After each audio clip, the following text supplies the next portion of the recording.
First question, sketch of Hindi literature की रचनाकार कौन है? तो पादरी एडसिन ग्रिप्स है। हिंदी साहित्य के आलोचनात्मक इतिहास के रचनाकार कौन है? तो वो आपके राम कुमार वर्मा है। और ए हिस्ट्री ऑफ हिंदी लिटरेचर जो कि ग्रंथ के रचनाकार पादरी FEKE है। वहीं हिंदी भाषा और साहित्य की रचनाकार कौन है? तो बाबू श्याम सुंदर दास जी हैं। हिंदी साहित्य की भूमिका के रचनाकार, तो हिंदी साहित्य की भूमिका के रचनाकार हजारी प्रसाद द्विवेदी जी हैं। वहीं हिंदी साहित्य का आदिकाल के रचनाकार कौन है? तो हिंदी साहित्य आदिकाल के जो रचनाकार हैं वो हजारी प्रसाद द्विवेदी जी हैं। हिंदी साहित्य के उद्भव और विकास का जो रचनाकार, तो वो आपके हजारी प्रसाद द्विवेदी हैं। वहीं हिंदी काव्य धारा के रचनाकार, तो वो राहुल सांकृत्यायन हैं। और हिंदी साहित्य का वैज्ञानिक इतिहास के रचनाकार कौन है? तो वैज्ञानिक इतिहास के रचनाकार गणपति चंद्र गुप्त है। हिंदी साहित्य का इतिहास के रचनाकार कौन है? तो वो आपके नागेंद्र है। और वही हिंदी साहित्य के विवेचनात्मक इतिहास के रचनाकार सूर्यकांत शास्त्री हैं। हिंदी वीर काव्य की रचनाकार टीकम सिंह तोमर हैं। और हिंदी साहित्य और साहित्य का इतिहास के रचनाकार आचार्य चतुरसेन शास्त्री हैं। हिंदी साहित्य और संवेदना का इतिहासकार के रचनाकार रामस्वरूप चतुर्वेदी हैं। वहीं हिंदी काव्य शास्त्र का इतिहास के जो रचनाकार हैं वो भगीरथ मिश्र हैं। इसी के साथ हिंदी साहित्य 20वीं शताब्दी के रचनाकार नंद दुलारे वाजपेयी हैं। और आधुनिक साहित्य के रचनाकार नंद दुलारे वाजपेयी हैं। और हिंदी साहित्य एक आधुनिक परिदृश्य के जो रचनाकार हैं वो आपके अज्ञेय जी हैं। और हिंदी साहित्य का नया इतिहास, इसके रचनाकार राम खेलावन पांडे हैं। राधा वल्लभ संप्रदाय सिद्धांत और साहित्य के रचनाकार विजयेंद्र स्नातक हैं। और हिंदी साहित्य का आदिकाल के रचनाकार आचार्य हजारी प्रसाद द्विवेदी जी हैं। वहीं हिंदी साहित्य का अद्यतन इतिहास के रचनाकार डॉक्टर नागेंद्र हैं। हिंदी साहित्य का नवीन इतिहास के रचनाकार डॉक्टर वचन सिंह हैं। और हिंदी साहित्य का वैज्ञानिक इतिहास के रचनाकार डॉक्टर गणपति चंद्र शुक्ल हैं। वहीं हिंदी साहित्य का इतिहास दर्शन के रचनाकार नलिन विमोचन शर्मा है। और इतिहासकार या किसी दृष्टा की चेतना में इतिहास की घटनाएं जिस रूप में प्रतिबिंबित होती हैं वे हैं इतिहास दर्शन। फिर है ये कि क्या मानव मस्तिष्क की विशेषता है? तो क्या मानव मस्तिष्क की विशेषता है? तो धर्म और दर्शन। वहीं साहित्य की मनन और चिंतन में किससे प्रभावित होता है? तो साहित्य भी मनन और चिंतन में आपके दर्शन से प्रभावित होता है। किस दार्शनिक का काव्य चिंतन उसके दर्शन का ही प्रतिफलन है? तो वो है आपके प्लेटो। रोमांटिक युग में भी किसकी प्रभृति दार्शनिकों का प्रभाव रहा है? तो ये आपके रूसो, मिलन, कांट, इन सभी का आपका प्रभाव रहा है। वही है कि महान साहित्य दर्शन शास्त्री कौन है? तो आपके वाल्मीकि, तुलसीदास और दांते, ये सभी हैं। किसने रोसे द्रेक काने के साथ जीवन दर्शन भी दिया है? तो वो आपके सूरदास, तुलसी जी और वाल्मीकि जी, ये तीनों ही हैं जिन्होंने रोसे द्रेक काने के साथ जीवन दर्शन भी दिया है। वही है कि जीवन दर्शन की कोटि है, तो जीवन दर्शन की कोटि आपकी वैयक्तिक जीवन दर्शन और परंपरागत जीवन दर्शन है। फिर आता है कि वैयक्तिक जीवन दर्शन कैसा है? तो वैयक्तिक जीवन दर्शन जो है वो आपका अर्जित है। परंपरागत दर्शन प्राप्त होता है, तो परंपरागत जो दर्शन है वो धर्म के माध्यम से मुक्त और अध्ययन से प्राप्त होता है। साहित्य कैसे भाव का जगत है? तो साहित्य आपके सुखद भाव का जगत है। और दर्शन कैसा भाव है? तो दर्शन आपका बुद्धि का भाव है। कैसा भाव है? बुद्धि का भाव है। वहीं रामविलास शर्मा की पुस्तक इतिहास दर्शन में किस पाश्चात्य कवि पर विचार किया गया है? तो आपके प्लेटो, अरस्तु, लोजाइनस, इन सभी जो पाश्चात्य कवि हैं इन सभी पर इतिहास दर्शन का प्रभाव पड़ा है। फिर आता है कि इतिहास की आवश्यकता के प्रश्न पर किसका कहना है कि इतिहास लेखन की ओर कोई जाति तभी प्रवृत्त होती है जब उसका ध्यान अपने इतिहास के निर्माण की ओर होता है। तो ये आपके नामवर सिंह हैं। वही है कि यूनानी विद्वान हेरोडोटस ने इतिहास के कितने लक्षण बताए हैं? तो जो यूनानी लेखक हेरोडोटस हैं उन्होंने इतिहास के 4 लक्षण बताए हैं। साहित्यकार इतिहास की किस घटना को महत्व देते हैं? तो क्षणिक घटनाओं को महत्व देते हैं। गार्षा दत्तातासी कृत साहित्य का इतिहास किसी वस्तुतः इतिहास कहना संगत नहीं है। ये किसका है? तो एस्तवार ला लिटरेचर एंदुई ए हिंदुस्तानी। फिर है कि हिंदी साहित्य की भूमिका के लेखक कौन है? तो वो आपके डॉक्टर हजारी प्रसाद द्विवेदी। निम्नलिखित में से कौन सा इतिहास लेखन नहीं है? तो जगन्नाथ दास रत्नाकर, ये आपके इतिहास लेखन नहीं है। वहीं डॉक्टर राम कुमार वर्मा के इतिहास ग्रंथ का नाम क्या है? तो राम कुमार वर्मा के इतिहास ग्रंथ का नाम हिंदी साहित्य का आलोचनात्मक इतिहास है। काल विभाजन का सर्वप्रथम प्रयास किया गया था। तो काल विभाजन का जो सर्वप्रथम प्रयास है वो गार्षा दत्तासी के द्वारा किया गया था। और गियर्सन के इतिहास ग्रंथ के उपरांत किस विद्वान का दूसरा उल्लेखनीय इतिहास है? तो वो है मिश्र बंधु का। इसके बाद है कि हिंदी साहित्य का सर्वप्रथम सुव्यवस्थित इतिहास लिखने का श्रेय किसको जाता है? तो श्याम सुंदर दास जी को जाता है। रामचंद्र शुक्ल ने हिंदी साहित्य के इतिहास को कितने कालों में विभाजित किया है? तो रामचंद्र शुक्ल ने हिंदी साहित्य के इतिहास को 4 भागों में विभाजित किया है। रामचंद्र शुक्ल की वीर गाथा काल को किस लेखक ने आदि काल का नाम दिया है? तो वीर गाथा काल को हजारी प्रसाद द्विवेदी ने आदि काल का नाम दिया है। आचार्य रामचंद्र शुक्ल ने इनमें से कौन सा नामकरण नहीं है? तो आधुनिक काल इसका नामकरण नहीं है। रामचंद्र शुक्ल ने भक्ति काल का समय 1375 से 1700 ईसा संवत तक बताया है। वहीं आधुनिक हिंदी साहित्य को रामचंद्र शुक्ल ने गद्य काल में रखा है।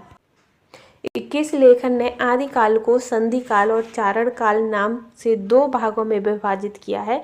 तो राम कुमार वर्मा जो लेखक हैं उन्होंने आदि काल को संधि काल और चारण काल 2 तरीकों से विभाजित किया है। वही है कि हिंदी साहित्य के आधुनिक काल का आरंभ अधिकांशतः विद्वान कब से मानते हैं?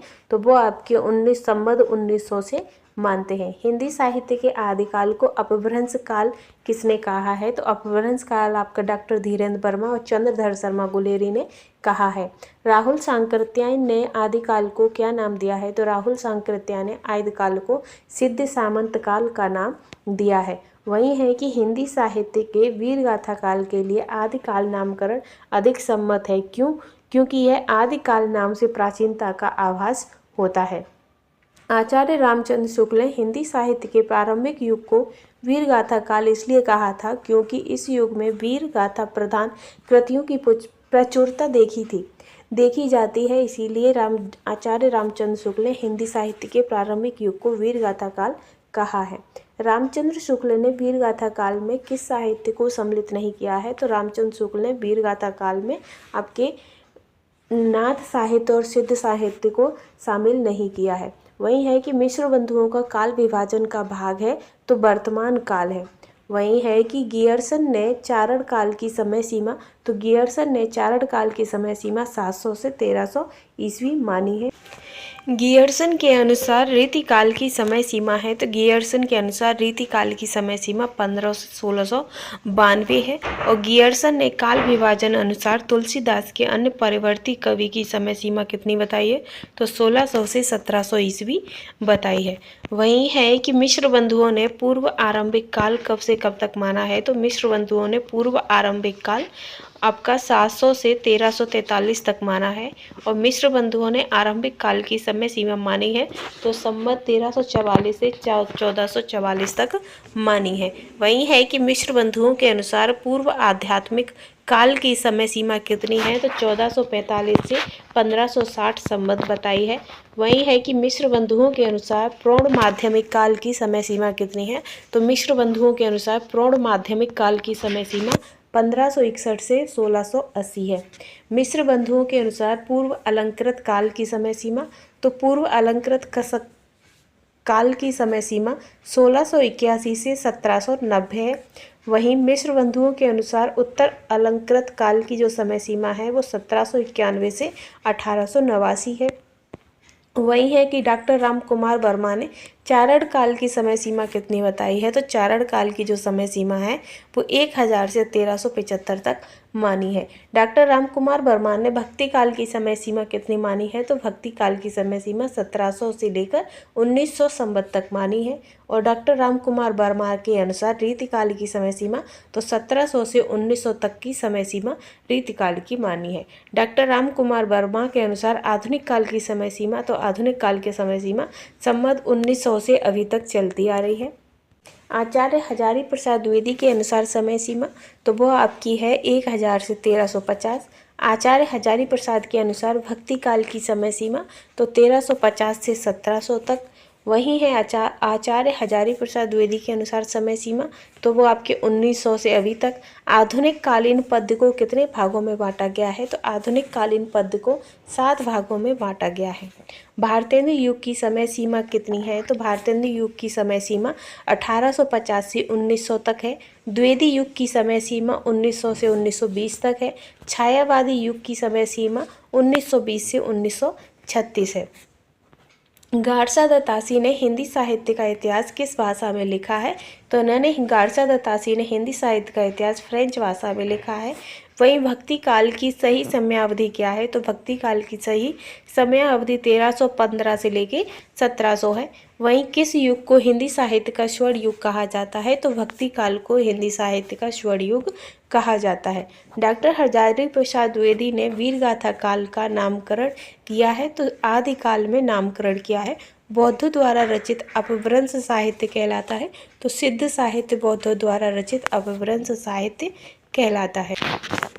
रीति काल को अलंकृत काल के नाम से किसने पुकारा है? तो रीति काल को अलंकृत काल के नाम से मिश्र बंधु ने पुकारा है। वहीं डॉक्टर हजारी प्रसाद द्विवेदी ने रीति काल को श्रृंगार रस के यानी कि श्रृंगार काल के नाम से पुकारा है। और आदि काल को बीज वपन काल का जो नाम है वो किसने दिया था? तो बीज वपन काल महावीर प्रसाद द्विवेदी ने कहा है आदि काल को। वहीं आदि काल को अपभ्रंश काल किसने कहा था? तो आदि काल को अपभ्रंश काल डॉक्टर धीरेन्द्र वर्मा तथा गुलेरी ने कहा है। और आदि काल को आधार काल मानने के पक्षधर कौन है? तो आधार काल मानने के पक्षधर आपके मिश्र बंधु हैं। और उत्तर मध्य काल का नाम अधिक उपयुक्त है। तो उत्तर मध्य काल का जो अधिक उपयुक्त नाम है वो आपका रीति काल है। फिर है कि पृथ्वीराज रासो के संदर्भ में कौन सा कथन सत्य है? तो पृथ्वीराज रासो के संदर्भ में वह आपके वीर और श्रृंगार रस प्रधान महाकाव्य है। इसी के साथ है कि आदिकाल के रासो साहित्य के संदर्भ में कौन सा कथन असत्य है? तो ये आपके प्रकृति विशद वर्णन है। तो ये आपका एकदम कथन गलत है। इसके बाद आएगा कि अब्दुल रहमान कृत संदेश रासक किस प्रकार का काव्य है? तो वो आपकी विरह प्रधान संदेश काव्य है। और सिद्ध एवं नाथ कवियों से सर्वाधिक प्रभावित कवि कौन है? तो वो आपके कबीरदास जी हैं। निम्नलिखित में से कौन विषम संयोजन है? यानी कि नीति काव्य विद्यापति के तो यही आपका विषम है। बाकी नाथ साहित्य के संप्रदाय गोरखनाथ जी हैं।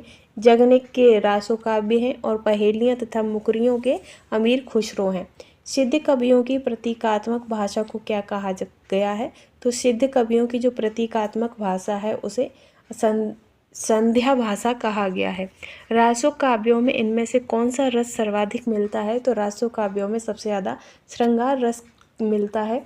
और आचार्य रामचंद्र शुक्ल ने निम्नलिखित में से किसे हिंदी का प्रथम महाकवि माना है? तो आचार्य रामचंद्र शुक्ल ने हिंदी का महाकवि जो है वो चंद्रवरदाई को माना है। वही है कि निम्नलिखित में से कौन सा रासो ग्रंथ उत्तर भारत में आलाखंड के नाम से लोकप्रिय रहा है? तो आलाखंड के नाम से परमाल रासो रहा है। किसने पृथ्वीराज रासो को हिंदी का महाकाव्य माना है? तो रामचंद्र शुक्ल ने पृथ्वीराज रासो को हिंदी का महाकाव्य माना है। इसके बाद है कि निम्नलिखित में से कौन सी आदिकाल की काव्य प्रवृत्तियाँ नहीं हैं? तो ये प्राचीन खड़ी बोली का प्रयोग ये आपके आदिकाल की काव्य प्रवृत्ति में नहीं आता है। और आदिकाल में डिंगल शैली का जो प्रयोग है वो निम्नलिखित में से किसके लिए होता है?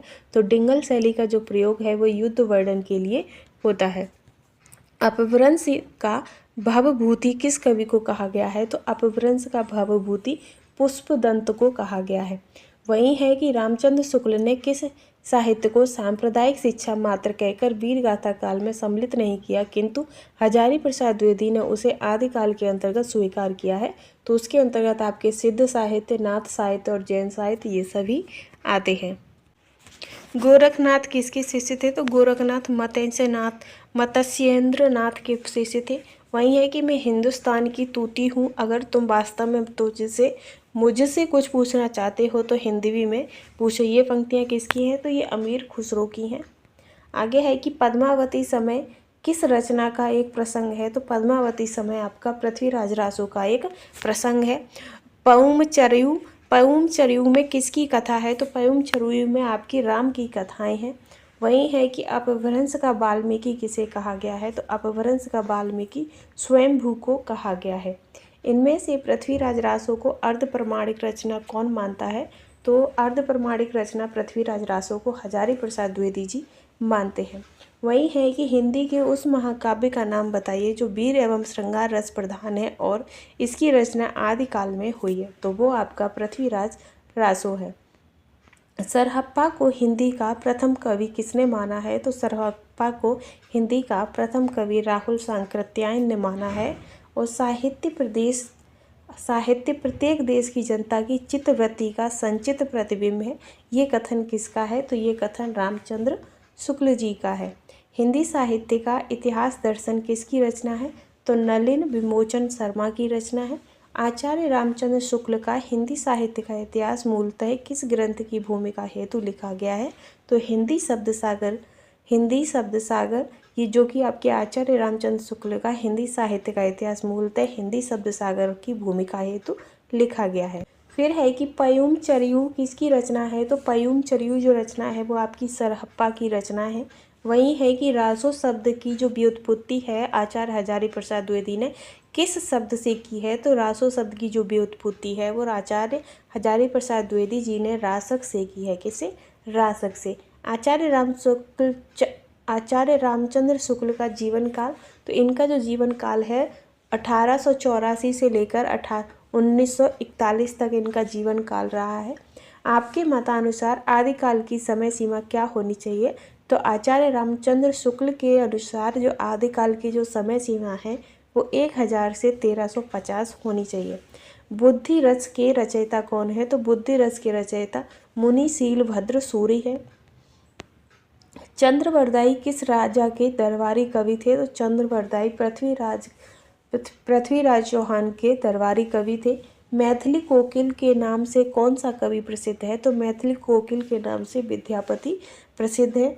गोरखवाणी के संप्रदाय कौन है? तो गोरखवाणी के संप्रदाय पीताम्बर दत्त बड़थवाल हैं। संदेश रासक के रचनाकार, तो संदेश रासक के रचनाकार अब्दुल रहमान हैं। वहीं आदिकाल में जनता के मनोरंजन के लिए पहेलियाँ और मुखरियाँ लिखने वाले कवि कौन है? तो अमीर खुसरो है। सिद्धों की संख्या कितनी मानी जाती है? तो सिद्धों की जो संख्या है वो 884 मानी जाती है। फिर है कि नाथ संप्रदाय के प्रवर्तक कौन है? तो नाथ संप्रदाय के प्रवर्तक गोरखनाथ हैं। मिश्र बंधु 3 भाइयों का संयुक्त नाम है, तो मिश्र बंधुओं में कौन नहीं आते हैं? श्याम, सुखदेव, ब्रह्मदेव और गणेश। तो श्याम, गणेश और सुखदेव तो आते हैं, लेकिन ब्रह्मदेव बिहारी नहीं आते हैं। जैन कवि हैं, तो जैन कवियों में आपके जैन धर्म सूरी, सुमति गुड़ी और विजय सेन सूरी ये सभी आपके जैन कवियों में आते हैं। जैन साहित्य की विशेषता, तो जैन साहित्य की विशेषताओं में उपदेश मूलकता, तत्कालीन स्थितियों का यथार्थ वर्णन और विषय विविधता ये सभी आपकी जैन साहित्य की विशेषताएं हैं। जैन साहित्य की प्रवृत्ति, तो कर्मकांड, रूढ़ियों तथा परंपराओं का विरोध करना, आत्मानुभूति पर विश्वास करना, रहस्यवादी विचारधारा का समावेशन करना, ये सभी जैन साहित्य की प्रवृत्तियाँ हैं। जैन साहित्य की प्रवृत्ति है तो इसमें काव्य रूपों में विविधता, शांत या निर्वेद रस का प्रधानता और साथ ही प्रेम के विभिन्न रूपों का चित्रण, ये सभी जैन साहित्य की प्रवृत्तियाँ हैं।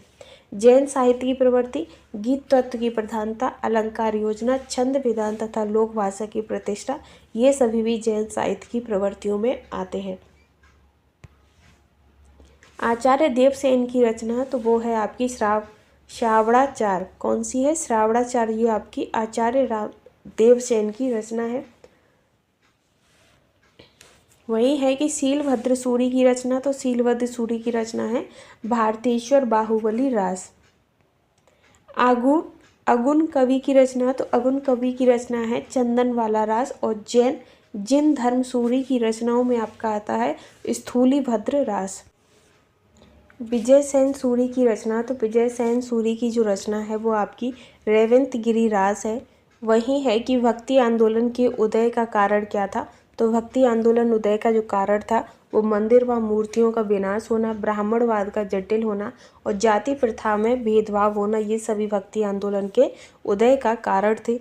वही है कि भक्ति आंदोलन की विशेषताएं क्या हैं, तो संतों की मूर्ति पूजा का खंडन करना, हिंदू मुस्लिम एकता पर बल देना, वहीं अंधविश्वास तथा बाह्य आडंबरों का विरोध करना, ये भक्ति आंदोलन की मुख्य विशेषताएं थी।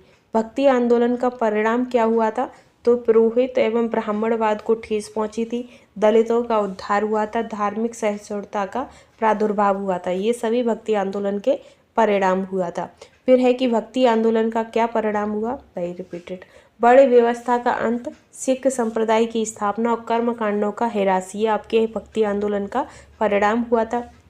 भक्ति आंदोलन के प्रमुख कवि कौन हैं, तो प्रमुख कवियों में आपके रामानुजाचार्य, चैतन्य और रामानंद, ये सभी आपके आते हैं।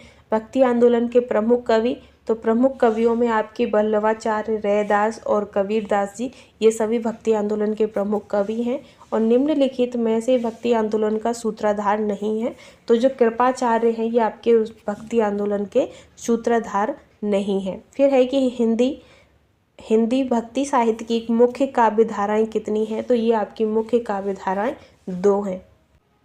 फिर है कि निम्नलिखित कथनों पर विचार कीजिए तथा नीचे दिए गए विकल्पों में से सही विकल्प चुनिए। सूफी काव्य विदेशी परंपराओं पर आधारित है। सूफी काव्य उद्देश्य सूफी मत का प्रचार करना है और सूफी कवियों में हिंदू मुसलमान कवि थे। वहीं सूफी काव्य धारा में प्रेम तत्व की प्रधानता है। तो इसका जो आपका करेक्ट आंसर रहेगा वो है कि तीसरा और चौथा सही है और पहला और दूसरा आपके गलत है। वही है कि भक्ति आंदोलन के संदर्भ में कौन सा कथन गलत है आपका, तो भक्ति आंदोलन, इनमें से आपके जो भक्ति आंदोलन मुसलमानों के आक्रमण से उपजी निराशा व हताशा का परिणाम नहीं था, वहीं धार्मिक व सामाजिक सुधार इसका मुख्य उद्देश्य था और भक्ति आंदोलन का जन्म दक्षिण भारत से हुआ था।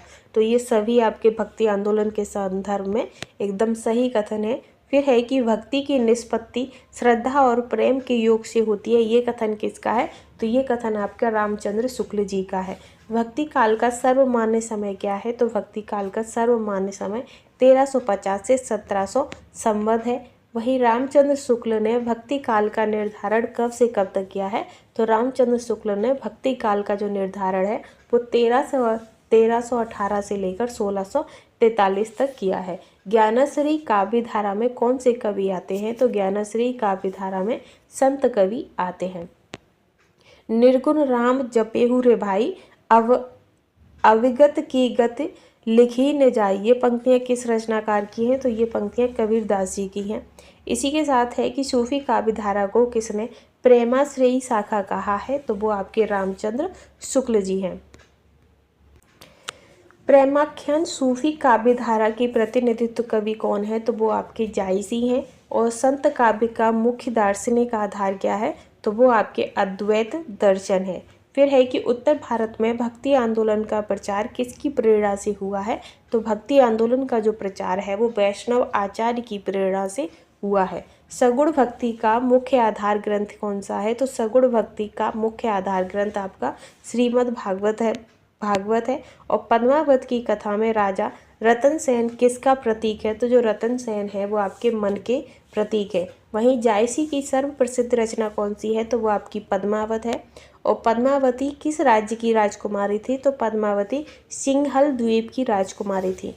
पद्मावत में नायिका पद्मावती है, नायक कौन है, तो नायक आपकी रतन सेन है। वहीं पद्मावत की रचना के समय दिल्ली का शासक कौन था, तो दिल्ली के जो शासक थे वो शेर शाह थे। वही है कि जायसी ने 12 मासा में किसकी विरह व्यथा का मार्मिक चित्रण किया है, तो नागमती की विरह व्यथा का मार्मिक चित्रण किया है जायसी ने। फिर है कि पद्मावत किस भाषा में रचित है, तो पद्मावत अवधी भाषा में रचित है। जायसी कहाँ के रहने वाले थे? तो जायसी जायस के रहने वाले थे। जायसी का पूरा नाम क्या है? तो जायसी का पूरा नाम आपका आ जाता है मलिक मोहम्मद जायसी। जायसी ने 12 मासी में विरह वर्णन का प्रारंभ किस माह से किया है? तो विरह वर्णन का जो प्रारंभ है वो आषाढ़ माह से किया है। जायसी द्वारा पद्मावत में वर्णित 12 मासा का अर्थ क्या है? तो 12 महीनों में नागमती की विरह मनोदशा का वर्णन किया गया है। जायसी ने पद्मावत में प्रकृति के किस रूप का वर्णन किया है? तो पद्मावत में उन्होंने आलम्बन के रूप में, मानवीकरण के रूप में और उद्दीपन के रूप में, इन सभी रूपों में पद्मावत में प्रकृति के रूपों का वर्णन किया है। आचार्य रामसत शुक्ल ने सूफी काव्य परंपरा का प्रथम कवि किसे माना है? तो सूफी काव्य परंपरा के जो प्रथम कवि हैं वो कुतुबुन को माना है। इसी के साथ है कि लाज न आवत आपको दौरे आयु साथ, दिख दिख ऐसे प्रेम को कहा कहो मैं नाथ। ये जो पंक्तियां हैं ये किसकी हैं? तो ये पंक्तियां आपकी रत्नावली की हैं। निर्गुण भक्ति काव्य संत काव्य धारा के प्रमुख कवि कौन है? तो संत काव्य धारा के जो प्रमुख कवि हैं वो आपके कबीर दास जी हैं। फिर है कि मृगावती किसकी रचना है? तो जो मृगावती है वो आपकी कुतुवनी की रचना है। वहीं सूफी काव्य में कौन सी विशेषताएं नहीं है? तो सूफी काव्य में आप ये कि इस्लाम धर्म का प्रचार प्रसार करना, ये आपके सूफी काव्य की विशेषता नहीं है। फिर आता है कि नानक देव की रचनाओं का संकलन किसने किया है? तो नानक देव की जो रचनाएं हैं उनका जो संकलन है वो गुरु अर्जुन देव ने किया है। वही है कि सुंदर विलास के रचनाकार कौन है? तो सुंदर विलास के रचनाकार सुंदर दास हैं। ठीक है। हरड़े वाणी किस संत कवि की रचनाओं का संकलन है? तो जो हरड़े वाणी है ये आपके दादू कवि की, जो दादू संत हैं उनकी रचनाओं का संकलन है। निम्नलिखित में से कौन सी रचना जायसी की नहीं है? तो जो मृगावती है ये रचना आपकी जायसी की नहीं है। रैदास किसके गुरु थे? तो रैदास आपके मीराबाई के गुरु थे। वहीं रैदास की पत्नी का नाम क्या था? तो रैदास की पत्नी का नाम लोना था। फिर है कि कबीर की साखी किस छंद में है? तो कबीर की साखी दोहा छंद में है। मसी कागज छियो नहीं, कलम गही नहीं हाथ, ये पंक्तियाँ किस कवि की हैं? तो ये पंक्तियाँ आपकी कबीर दास जी की हैं। संतो भाई आई ज्ञान की आंधी रे, तो ये जो पंक्तियाँ हैं ये किस कवि की हैं? तो ये पंक्तियाँ भी आपकी कबीर दास जी की हैं। कबीर किस मुगल शासक के समकालीन हैं? तो जो कबीर जी हैं वो सिकंदर लोदी के समकालीन हैं।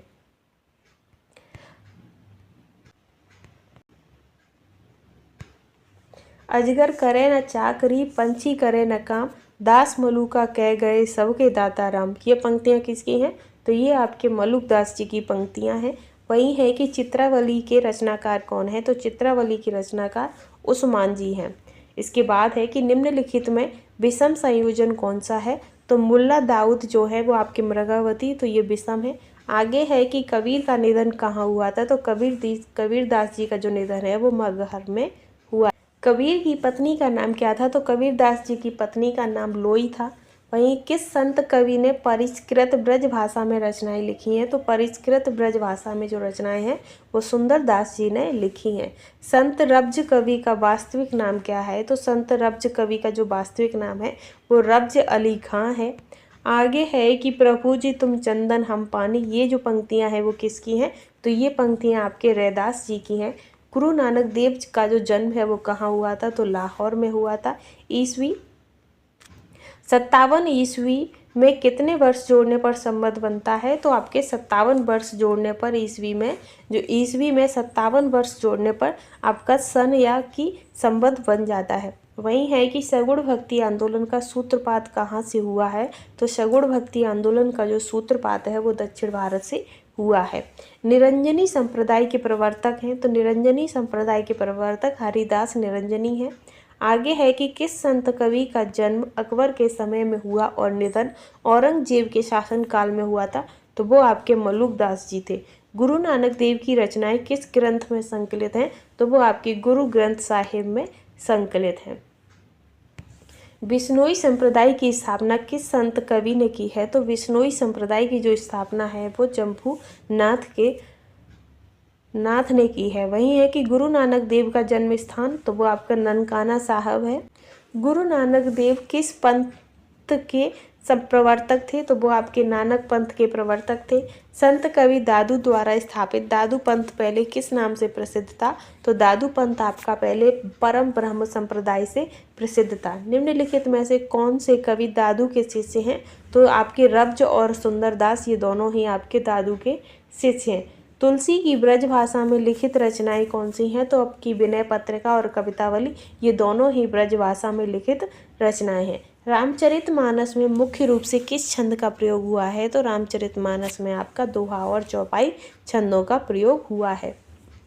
तुलसीदास की किस रचना में राम के प्रति दैन्य भावना चरमोत्कर्ष रूप में व्यक्त हुई है? तो वो आपकी विनय पत्रिका में हुई है। आगे है कि वैष्णव भक्ति किससे संबंधित है? तो वैष्णव भक्ति आपकी भागवत धर्म से संबंधित है। आगे है कि तुलसीदास का जन्म बांदा जिले के किस ग्राम में हुआ है? तो बांदा जिले के राजापुर गांव में हुआ था। तुलसी ने अपने अभावग्रस्त बचपन का उल्लेख किस रचना में किया है? तो कवितावली में किया है। रामचरितमानस में कुल कितने कांड हैं? तो आपके 7 कांड हैं। रामचरितमानस में कांडों का क्रम सही नहीं है, तो अयोध्या, बालक कांड और सुंदरकांड ये आपका एकदम गलत है। आगे है ये रामचरितमानस की कांडों का सही क्रम नहीं है, तो इसमें से जो आपका अयोध्या, बालक कांड, सुंदरकांड ये आपका सही क्रम नहीं है। ठीक, इसके बाद है कि इनमें से कौन सी रचना तुलसीदास ने कवित्त सवैया शैली में लिखी है? तो जो कवितावली है वो तुलसीदास ने कवित्त सवैया शैली में लिखी है। ठीक है, इसके बाद है कि कविता करके तुलसी ना लसे, कविता लसी पर तुलसी की कला, ये उक्तियाँ किसकी हैं? तो ये जो पंक्तियाँ हैं ये आपके अयोध्या सिंह उपाध्याय की पंक्तियाँ हैं जो कि तुलसीदास जी के बारे में कही हैं उन्होंने। फिर है कि तुलसीदास ने रामचरितमानस की रचना कब प्रारंभ की थी? तो उन्होंने जो रामचरितमानस की जो रचना है वो उन्होंने 1631 संवत में उन्होंने स्टार्ट की थी। ठीक है, फिर है कि तुलसीदास की किस रचना में अपने युग की परिस्थितियों का यथार्थ वर्णन मिलता है? तो ये जो आपकी तुलसीदास जी की कवितावली रचना है उसमें उन्होंने अपने युग की परिस्थितियों का यथार्थ वर्णन किया है। आगे है कि तुलसीदास ने अपनी बाहुपीड़ा, कौन सी बाहुपीड़ा से मुक्ति पाने के लिए किसकी स्तुति में काव्य रचना की थी? तो उन्होंने हनुमान जी की स्तुति काव्य रचना की थी बाहुपीड़ा से मुक्ति पाने के लिए। फिर है कि तुलसीदास को कलिकाल का वाल्मीकि किसने कहा है? तो कलिकाल का जो वाल्मीकि है ये तुलसीदास को नाभादास जी ने कहा है। आगे है कि तुलसी के राम के व्यक्तित्व में वह कौन सी विशेषता है जो सूर्य के कृष्ण में नहीं है? तो जो है वो मर्यादा पुरुषोत्तम। तो जो तुलसीदास ने राम के व्यक्तित्व में मर्यादा पुरुषोत्तम की विशेषता बताई है जो कि सूर्य के कृष्ण में नहीं पाई जाती है। आगे है कि करत कीजिए हनुमान लला की, आरती कीजिए हनुमान लला की, दुष्ट दलन रघुनाथ कला की। ये जो हनुमान जी की स्तुति की जो पंक्तियां हैं ये किसने दी हैं? तो ये आपके रामानंद जी ने दी हैं। ठीक है, फिर है कि राम बोला किसका नाम था? तो जो राम बोला था वो स्वयं तुलसीदास को कहा जाता था। फिर है कि अब लो ना नसानी अब ना नसे हो, शीर्ष पंक्तियां तुलसीदास की किस रचना की हैं? तो ये आपकी विनय पत्रिका की रचनाएं हैं। आगे है कि कवितावली का मुख्य छंद क्या है? तो कवितावली जो है वो उसका जो मुख्य छंद आपका कवित्त सुवैया है। फिर है कि अष्टछाप कवियों में निम्नलिखित में से कौन नहीं है? तो वो आपके विट्ठल नाथ अष्टछाप कवियों में नहीं आते हैं। अष्टछाप कवि किस संप्रदाय से संबंधित है? तो अष्टछाप जो संप्रदाय है वो आपके कवि जो है वो आपके वल्लभ संप्रदाय से संबंधित है। वही निम्नलिखित में से विषम संयोजन, तो राम की शक्ति पूजा तुलसीदास ये आपका गलत है। बाकी रत्नावली आपकी तुलसीदास की पत्नी और कवितावली ब्रजभाषा अग्रदास रसिक संप्रदाय ये सभी सही हैं और सी ऑप्शन आपका गलत है। ठीक है, फिर है कि राम कथा के आधुनिक व्याख्याकार के रूप में सर्वप्रसिद्ध कौन है? तो वो आपके मोरारी बाबूजी हैं। इसके बाद आता है कि रचना काल के आरोही क्रम में व्यवस्थित करें, तो आपकी सबसे पहले पद्मावत, फिर सूरसागर, फिर विनय पत्रिका, फिर रामचंद्रिका, ये आपकी एकदम सही क्रम है। इसके बाद है कि सूर्य की वाग्वेदिता अथवा उक्ति व चित्र का सर्वश्रेष्ठ उदाहरण किस प्रसंग में मिलता है? तो उनका उद्धव गोपी संवाद में सबसे अच्छा उदाहरण मिलता है। फिर है कि भ्रमर गीत में गोपियां किससे तर्क वितर्क करती हैं? तो भ्रमर गीत में जो गोपियां हैं वो उद्धव जी से तर्क वितर्क करती हैं। आगे है कि पुष्टि मार्गी भक्ति में पुष्टि का अर्थ क्या है, तो पुष्टि का अर्थ होता है भगवत कृपा।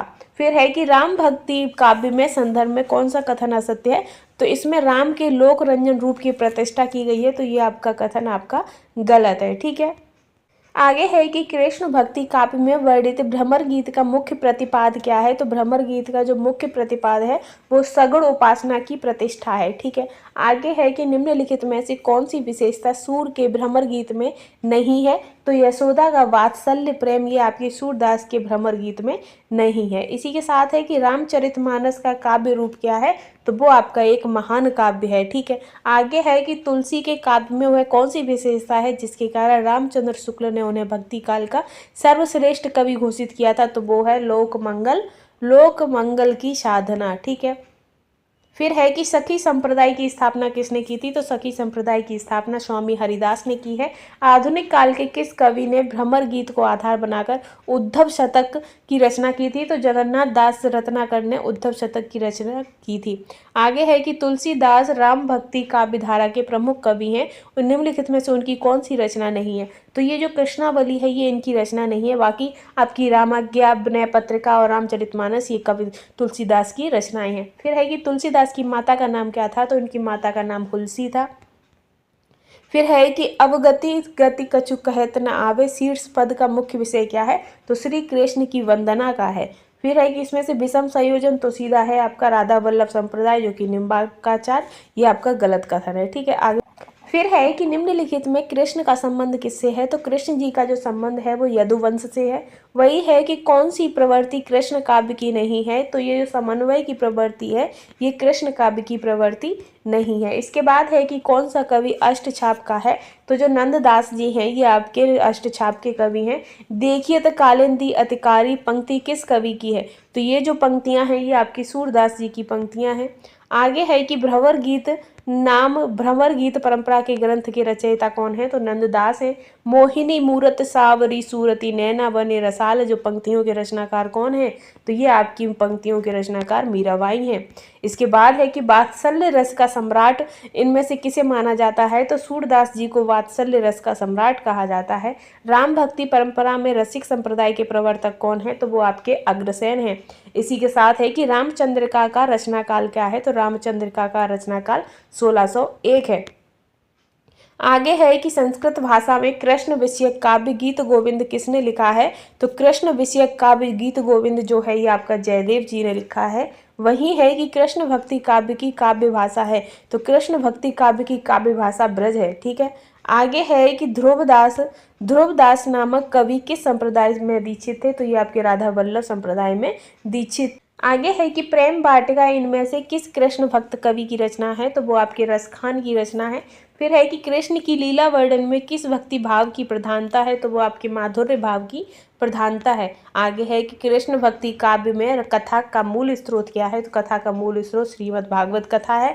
वही है कि राम कथा काव्य परंपरा का शोधपूर्ण अध्ययन करने वाले प्रमुख आधुनिक विद्वान कौन थे, तो वो आपके फादर कामिक बुल्के थे। ठीक है, आगे है कि अष्टछाप कवियों में कौन वल्लभाचार्य का शिष्य नहीं है, तो जो नंददास थे वो आपके वल्लभाचार्य के शिष्य नहीं है। फिर आता है कि निम्नलिखित में कौन सा कवि विट्ठल नाथ का शिष्य है, तो आपके स्वामी गोविंद स्वामी, नंददास, छीत स्वामी ये सभी आपके विट्ठल नाथ जी के शिष्य हैं। इसी के साथ आता है कि आधुनिक काल के किस कवि ने कृष्णायन नामक कृष्णचरित्र काव्य की रचना अवधी भाषा में की थी, तो वो आपकी द्वारिका प्रसाद मिश्र हैं।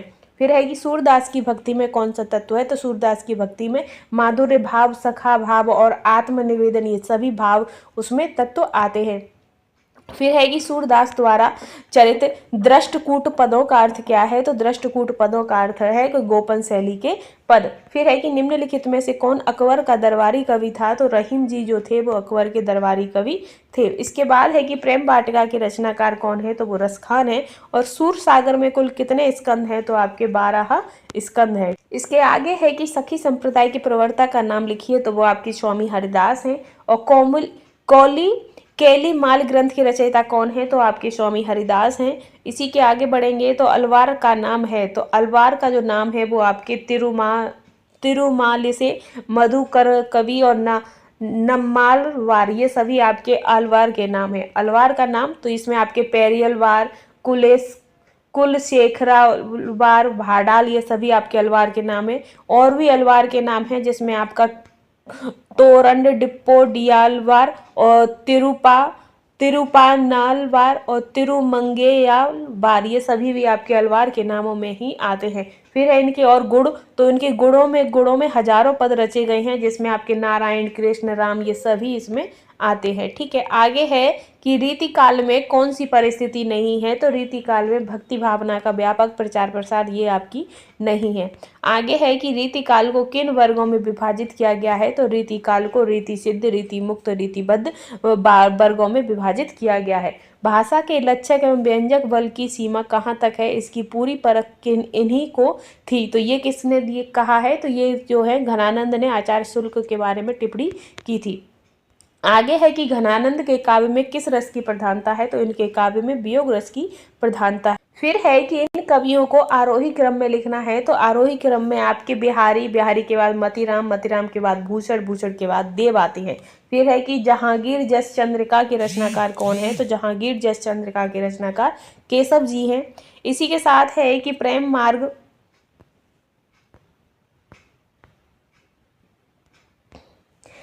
मार्ग एक ऐसा धीर, पथिक और जवानदाही का ऐसा दावा रखने वाला ब्रज भाषा का दूसरा कवि नहीं हुआ। ये जो शब्द हैं, ये जो आलोचना है, ये घनानंद ने किसके बारे में कही थी, तो आचार्य रामचंद्र शुक्ल ने कही थी। फिर है कि केशव को कठिन काव्य का प्रेत किसने कहा है, तो ये जो कठिन काव्य का प्रेत क्यों कहा गया है, तो उनकी जो काव्य थे उनमें रागात्मक वृत्ति का अभाव देखने को मिला।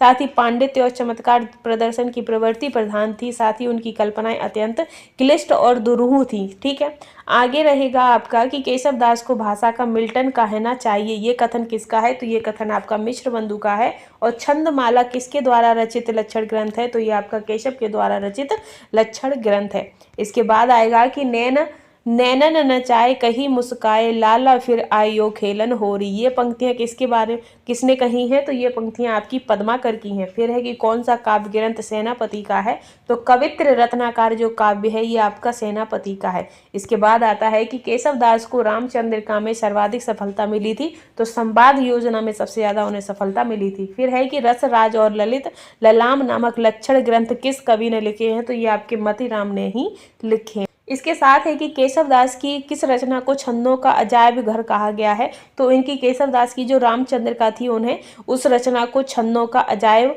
घर कहा गया है। ठीक है, फिर आता है कि भूषण कवि का वास्तविक नाम नहीं बल्कि उपाधि है, तो यह उपाधि उन्हें किसने दी थी, भूषण की, तो भूषण की जो उपाधि है वो उन्हें महाराजा रुद्रदेव जी ने दी थी। आगे है कि राव रे रूप की रीति अनूप, नयो नयो लागत ज्यो ज्यो निहारिये, यह पंक्ति किस कवि की है, तो ये पंक्तियां आपकी घनानंद की हैं। आगे है कि निम्नलिखित में से कौन सी रचना केशव दास जी की नहीं है, तो रामचंद्र का विज्ञान गीता और कवि प्रिया, ये तीनों ही रचनाएं आपकी केशव दास जी की हैं, इसलिए इसका आंसर हो जाएगा ऑप्शन डी। इसके बाद आता है कि यह प्रेम को पंथ कराल, महातरवारी की धार पे धावनी है, ये पंक्तियां किसकी हैं, तो ये पंक्तियां आपकी बोधा की हैं। फिर है कि त्यों गिलेच्छ वंश पर शेर शिवराज है, यह पंक्तियां किस कवि की हैं, तो ये पंक्तियां आपकी भूषण की हैं। फिर है कि रीति काल में गिरधर कवि राय प्रमुखतः किसके लिए लोकप्रिय है, तो ये आपकी नीति परक काव्य रचना के लिए लोकप्रिय है। फिर अति सूदो स्नेह को मार्ग है, ये जो काव्योक्ति रीति काल की किस कवि की है, तो ये आपकी घनानंद की है। ठीक है, नहीं पराग नहीं मधुर माधुर मधु, नहीं विकास इहि काल, अली कली ही सो बांधियो आगे कौन हवाल, तो ये पंक्तियां किस कवि ने किस राजा को सचेत करने के लिए कही थी, तो ये पंक्तियां बिहारी जी ने राजा जयसिंह के लिए कही थी। आगे है कि इनमें से कौन सा ग्रंथ रीति ग्रंथ नहीं है, तो जो बिहारी सतसई है ये आपका रीति ग्रंथ नहीं है। ठीक है, फिर है कि निम्नलिखित में भूषण की कौन सी रचना नहीं है, तो बुंदेला प्रशस्ति ये आपकी भूषण की रचना नहीं है। ठीक है, आगे आता है कि रीति काल के संदर्भ में कौन सा कथन असत्य है, तो रीति काल के संदर्भ में कि जो रीति काल है वो आपका प्रबंधन और मुक्त काव्य की रचना है, ये आपका एकदम कथन गलत है। ठीक है, आगे है कि अखियां मधु की मखियां भई मेरी, अखियां मधु की मखियां भई मेरी, ये पंक्तियां रीति काल के किस कवि की हैं, तो ये आपके देव की हैं। ठीक है। फिर है कि लक्षण ग्रंथ से तात्पर्य क्या है, तो लक्षण ग्रंथ से तात्पर्य है काव्यांग रूपक ग्रंथ। क्या? काव्यांग निरूपक ग्रंथ। ठीक है। फिर है कि रामचंद्रिका के विभिन्न सर्गों को केशवदास ने क्या नाम दिया है, तो उन्होंने प्रकाश का नाम दिया है। बिहारी किस राज्य के दरबारी कवि थे, तो वो जयपुर के नरेश जयसिंह के दरबारी कवि थे। तीन वेर खाती तीसो तीन वेर खाती है, ये पंक्तियां किस कवि की है, तो ये पंक्तियां भूषण की हैं। रतन रनित भृंग घंटावली झरत दान मधुनीर, ये जो इसमें कौन सा अलंकार है, तो इसमें आपका रूपक अलंकार है। ठीक है। आगे है कि बीरबल किस रीतिकालीन कवि के अभिन्न मित्र थे, तो वो आपके केशवदास जी के अभिन्न मित्र थे।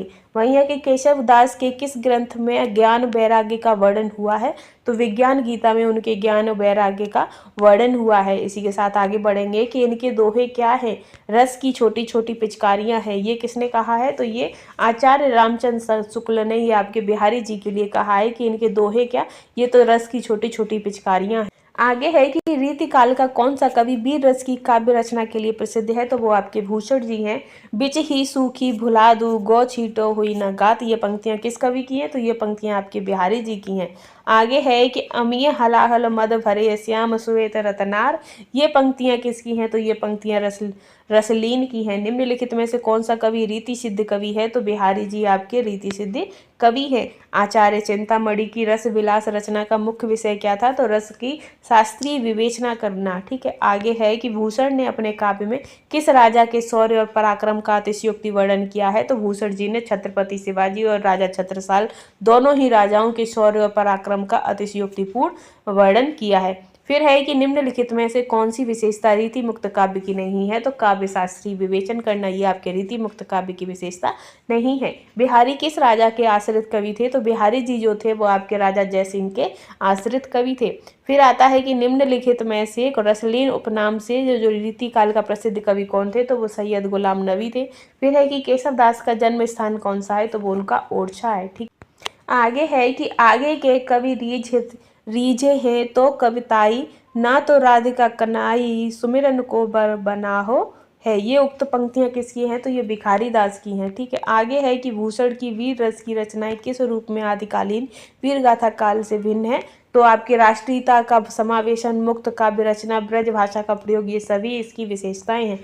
इन विशेषताओं के कारण ही जो आदिकालीन कविताएं रचनाएं हैं वो वीर गाथा काल से अलग है। फिर है कि घनानंद की प्रेमिका का क्या नाम था, जिसको लक्ष्य कर उन्होंने अनिर्वचनीय प्रेम प्रयोजना की थी, तो क्या नाम था, तो सुजान इनकी प्रेमिका का नाम था। लोग है लगी कवित्व बनावत मोही तो मेरे कवित्व बनावत, ये पंक्तियां रीतिकाल के किस कवि की हैं, तो ये घनानंद की हैं।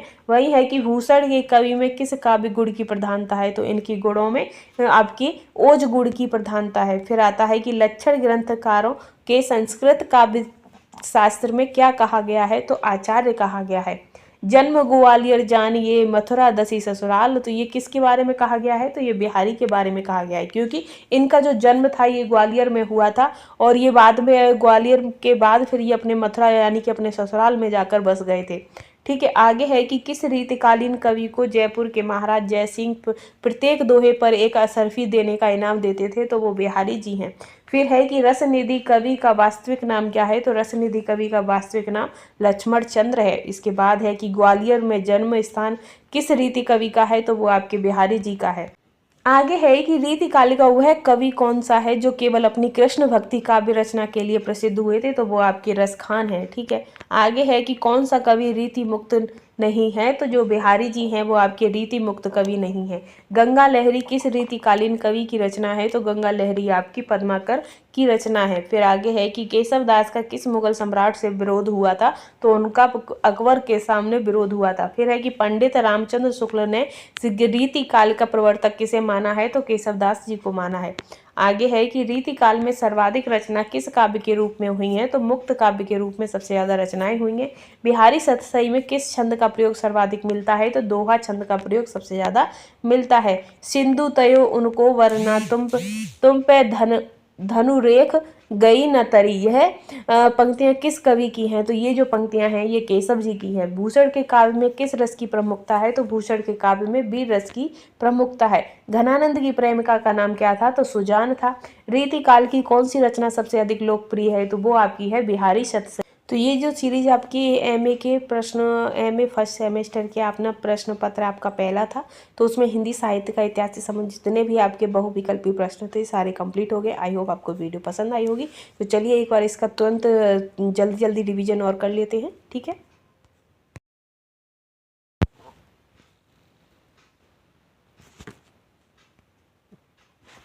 First question, sketch of Hindi literature के रचनाकार कौन है? तो पादरी एडसिन ग्रिप्स हैं। हिंदी साहित्य के आलोचनात्मक इतिहास के रचनाकार कौन है? तो वो आपके राम कुमार वर्मा हैं। और ए हिस्ट्री ऑफ हिंदी लिटरेचर जो कि ग्रंथ के रचनाकार पादरी FEKE हैं। वहीं हिंदी भाषा और साहित्य के रचनाकार कौन है? तो बाबू श्याम सुंदर दास जी हैं। हिंदी साहित्य की भूमिका के रचनाकार, तो हिंदी साहित्य की भूमिका के रचनाकार हजारी प्रसाद द्विवेदी जी हैं। वहीं हिंदी साहित्य का आदिकाल के रचनाकार कौन है? तो हिंदी साहित्य आदिकाल के जो रचनाकार हैं वो हजारी प्रसाद द्विवेदी जी हैं। हिंदी साहित्य के उद्भव और विकास का जो रचनाकार, तो वो आपके हजारी प्रसाद द्विवेदी हैं। वहीं हिंदी काव्य धारा के रचनाकार, तो वो राहुल सांकृत्यायन हैं। और हिंदी साहित्य का वैज्ञानिक इतिहास के रचनाकार कौन है? तो वैज्ञानिक इतिहास के रचनाकार गणपति चंद्र गुप्त हैं। हिंदी साहित्य का इतिहास के रचनाकार कौन है? तो वो आपके नागेंद्र हैं। और वही हिंदी साहित्य के विवेचनात्मक इतिहास के रचनाकार सूर्यकांत शास्त्री हैं। हिंदी वीर काव्य की रचनाकार टीकम सिंह तोमर हैं। और हिंदी साहित्य और साहित्य का इतिहास के रचनाकार आचार्य चतुरसेन शास्त्री हैं। हिंदी साहित्य और संवेदना का इतिहासकार के रचनाकार रामस्वरूप चतुर्वेदी हैं। वहीं हिंदी काव्य शास्त्र का इतिहास के जो रचनाकार हैं वो भगीरथ मिश्र हैं। इसी के साथ हिंदी साहित्य 20वीं शताब्दी के रचनाकार नंद दुलारे वाजपेयी हैं। और आधुनिक साहित्य के रचनाकार नंद दुलारे वाजपेयी हैं। और हिंदी साहित्य एक आधुनिक परिदृश्य के जो रचनाकार हैं वो आपके अज्ञेय जी हैं। और हिंदी साहित्य का नया इतिहास, इसके रचनाकार राम खेलावन पांडे हैं। राधा वल्लभ संप्रदाय सिद्धांत और साहित्य की रचनाकार विजयेंद्र स्नातक हैं। और हिंदी साहित्य का आदिकाल के रचनाकार आचार्य हजारी प्रसाद द्विवेदी जी हैं। वहीं हिंदी साहित्य का अद्यतन इतिहास के रचनाकार डॉक्टर नागेंद्र हैं। हिंदी साहित्य का नवीन इतिहास के रचनाकार डॉक्टर वचन सिंह हैं। और हिंदी साहित्य का वैज्ञानिक इतिहास के रचनाकार डॉक्टर गणपति चंद्र शुक्ल हैं। वहीं हिंदी साहित्य का इतिहास दर्शन के रचनाकार नलिन विमोचन शर्मा हैं। और इतिहासकार या किसी दृष्टा की चेतना में इतिहास की घटनाएं जिस रूप में प्रतिबिंबित होती हैं वे हैं इतिहास दर्शन। फिर है ये कि क्या मानव मस्तिष्क की विशेषता है? तो क्या मानव मस्तिष्क की विशेषता है? तो धर्म और दर्शन। वहीं साहित्य की मनन और चिंतन में किससे प्रभावित होता है? तो साहित्य भी मनन और चिंतन में आपके दर्शन से प्रभावित होता है। किस दार्शनिक का काव्य चिंतन उसके दर्शन का ही प्रतिफलन है? तो वो है आपके प्लेटो। रोमांटिक युग में भी किसकी प्रभृति दार्शनिकों का प्रभाव रहा है? तो ये आपके रूसो, मिलन, कांट, इन सभी का आपका प्रभाव रहा है। वही है कि महान साहित्य दर्शन शास्त्री कौन है? तो आपके वाल्मीकि, तुलसीदास और दांते, ये सभी हैं।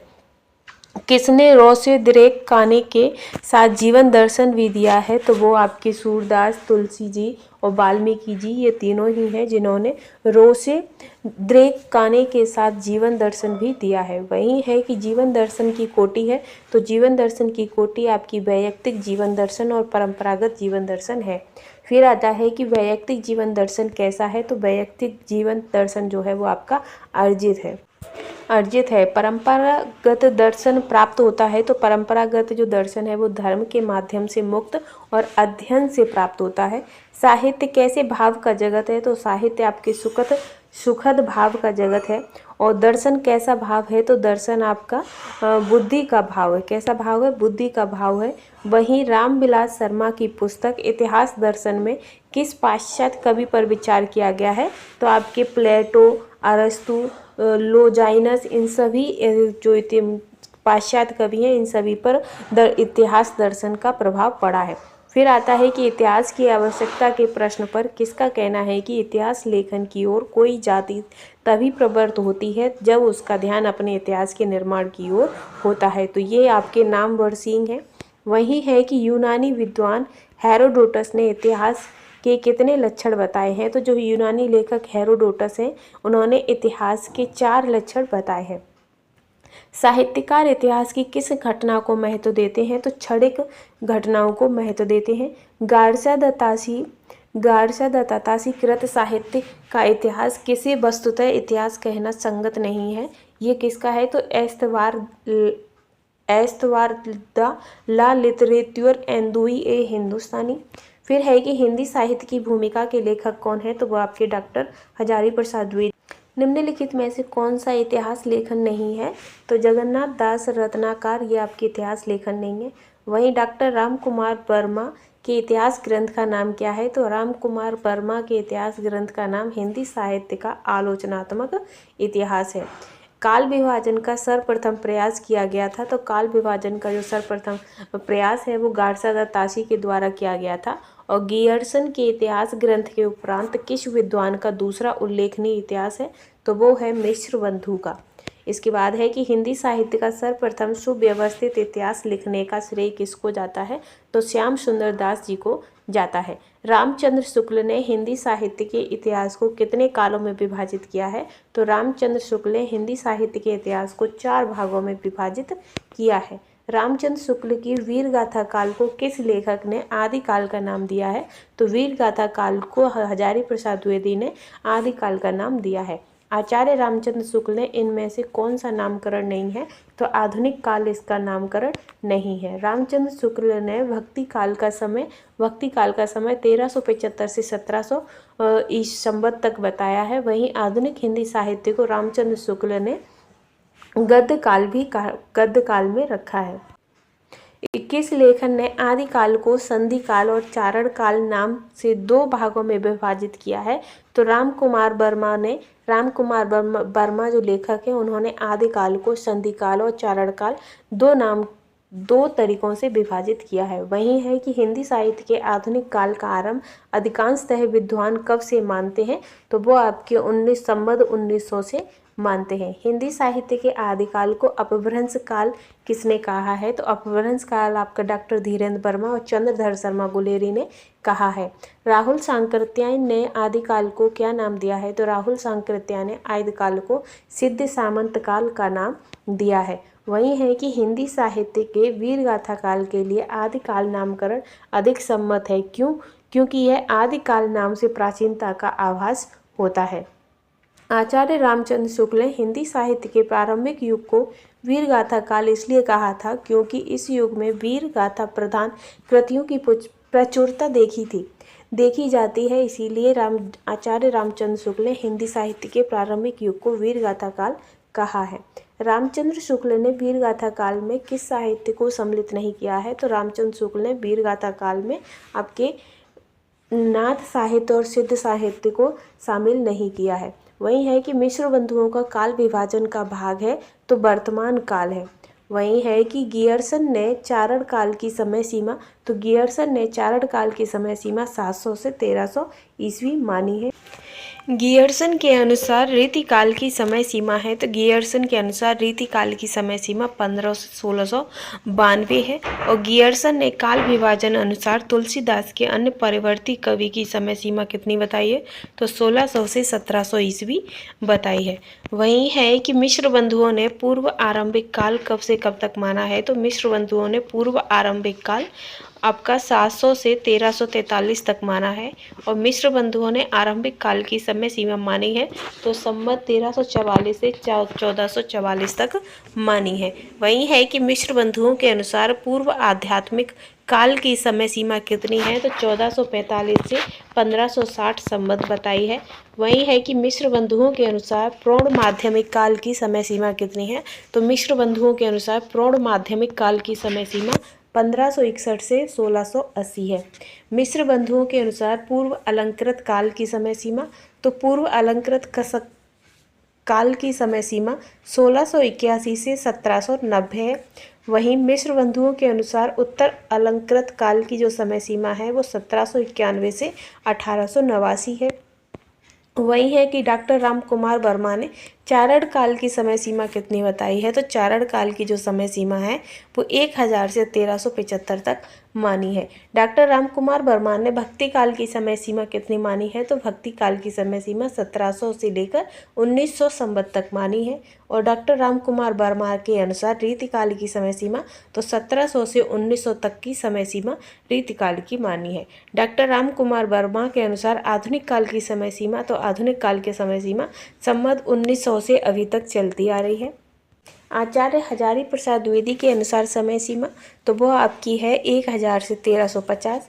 आचार्य हजारी प्रसाद के अनुसार भक्ति काल की समय सीमा तो 1350 से 1700 तक। वही है आचार्य हजारी प्रसाद द्विवेदी के अनुसार समय सीमा तो वो आपके 1900 से अभी तक। आधुनिक कालीन पद्य को कितने भागों में बांटा गया है? तो आधुनिक कालीन पद्य को 7 भागों में बांटा गया है। भारतेंदु युग की समय सीमा कितनी है? तो भारतेंदु युग की समय सीमा 1850 से 1900 तक है। द्विवेदी युग की समय सीमा 1900 से 1920 तक है। छायावादी युग की समय सीमा 1920 से 1936 है। गारसा दत्तासी ने हिंदी साहित्य का इतिहास किस भाषा में लिखा है? तो उन्होंने गारसा दत्तासी ने हिंदी साहित्य का इतिहास फ्रेंच भाषा में लिखा है। वहीं भक्ति काल की सही समयावधि क्या है? तो भक्ति काल की सही समयावधि 1315 से लेके 1700 है। वहीं किस युग को हिंदी साहित्य का स्वर्ण युग कहा जाता है? तो भक्ति काल को हिंदी साहित्य का स्वर्ण युग कहा जाता है। डॉक्टर हजारी प्रसाद द्विवेदी ने वीरगाथा काल का नामकरण किया है, तो आदिकाल में नामकरण किया है। बौद्धों द्वारा रचित अपभ्रंश साहित्य कहलाता है, तो सिद्ध साहित्य बौद्धों द्वारा रचित अपभ्रंश साहित्य कहलाता है। रीतिकाल को अलंकृत काल के नाम से किसने पुकारा है? तो रीतिकाल को अलंकृत काल के नाम से मिश्र बंधु ने पुकारा है। वहीं डॉक्टर हजारी प्रसाद द्विवेदी ने रीतिकाल को श्रृंगार रस के यानी कि श्रृंगार काल के नाम से पुकारा है। और आदिकाल को बीज बप्पन काल का जो नाम है वो किसने दिया था? तो बीज बप्पन काल महावीर प्रसाद द्विवेदी ने कहा है आदिकाल को। वहीं आदिकाल को अपभ्रंश काल किसने कहा था? तो आदिकाल को अपभ्रंश काल डॉक्टर धीरेन्द्र वर्मा तथा गुलेरी ने कहा है। और आदिकाल को आधार काल मानने के पक्षधर कौन है? तो आधार काल मानने के पक्षधर आपके मिश्र बंधु हैं। और उत्तर मध्य काल का नाम अधिक उपयुक्त है, तो उत्तर मध्य काल का जो अधिक उपयुक्त नाम है वो आपका रीतिकाल है। फिर है कि पृथ्वीराज रासो के संदर्भ में कौन सा कथन सत्य है? तो पृथ्वीराज रासो के संदर्भ में वह आपके वीर और श्रृंगार रस प्रधान महाकाव्य है। इसी के साथ है कि आदिकाल के रासो साहित्य के संदर्भ में कौन सा कथन असत्य है? तो ये आपके प्रकृति विशद वर्णन है, तो ये आपका एकदम कथन गलत है। इसके बाद आएगा कि अब्दुल रहमान कृत संदेश रासक किस प्रकार का काव्य है? तो वो आपकी बिरह प्रधान संदेश काव्य है। और सिद्ध एवं नाथ कवियों से सर्वाधिक प्रभावित कवि कौन है? तो वो आपके कबीरदास जी हैं। निम्नलिखित में से कौन विषम संयोजन है? यानी कि नीति काव्य विद्यापति के, तो यही आपका विषम है। बाकी नाथ साहित्य के संप्रदाय गोरखनाथ जी हैं।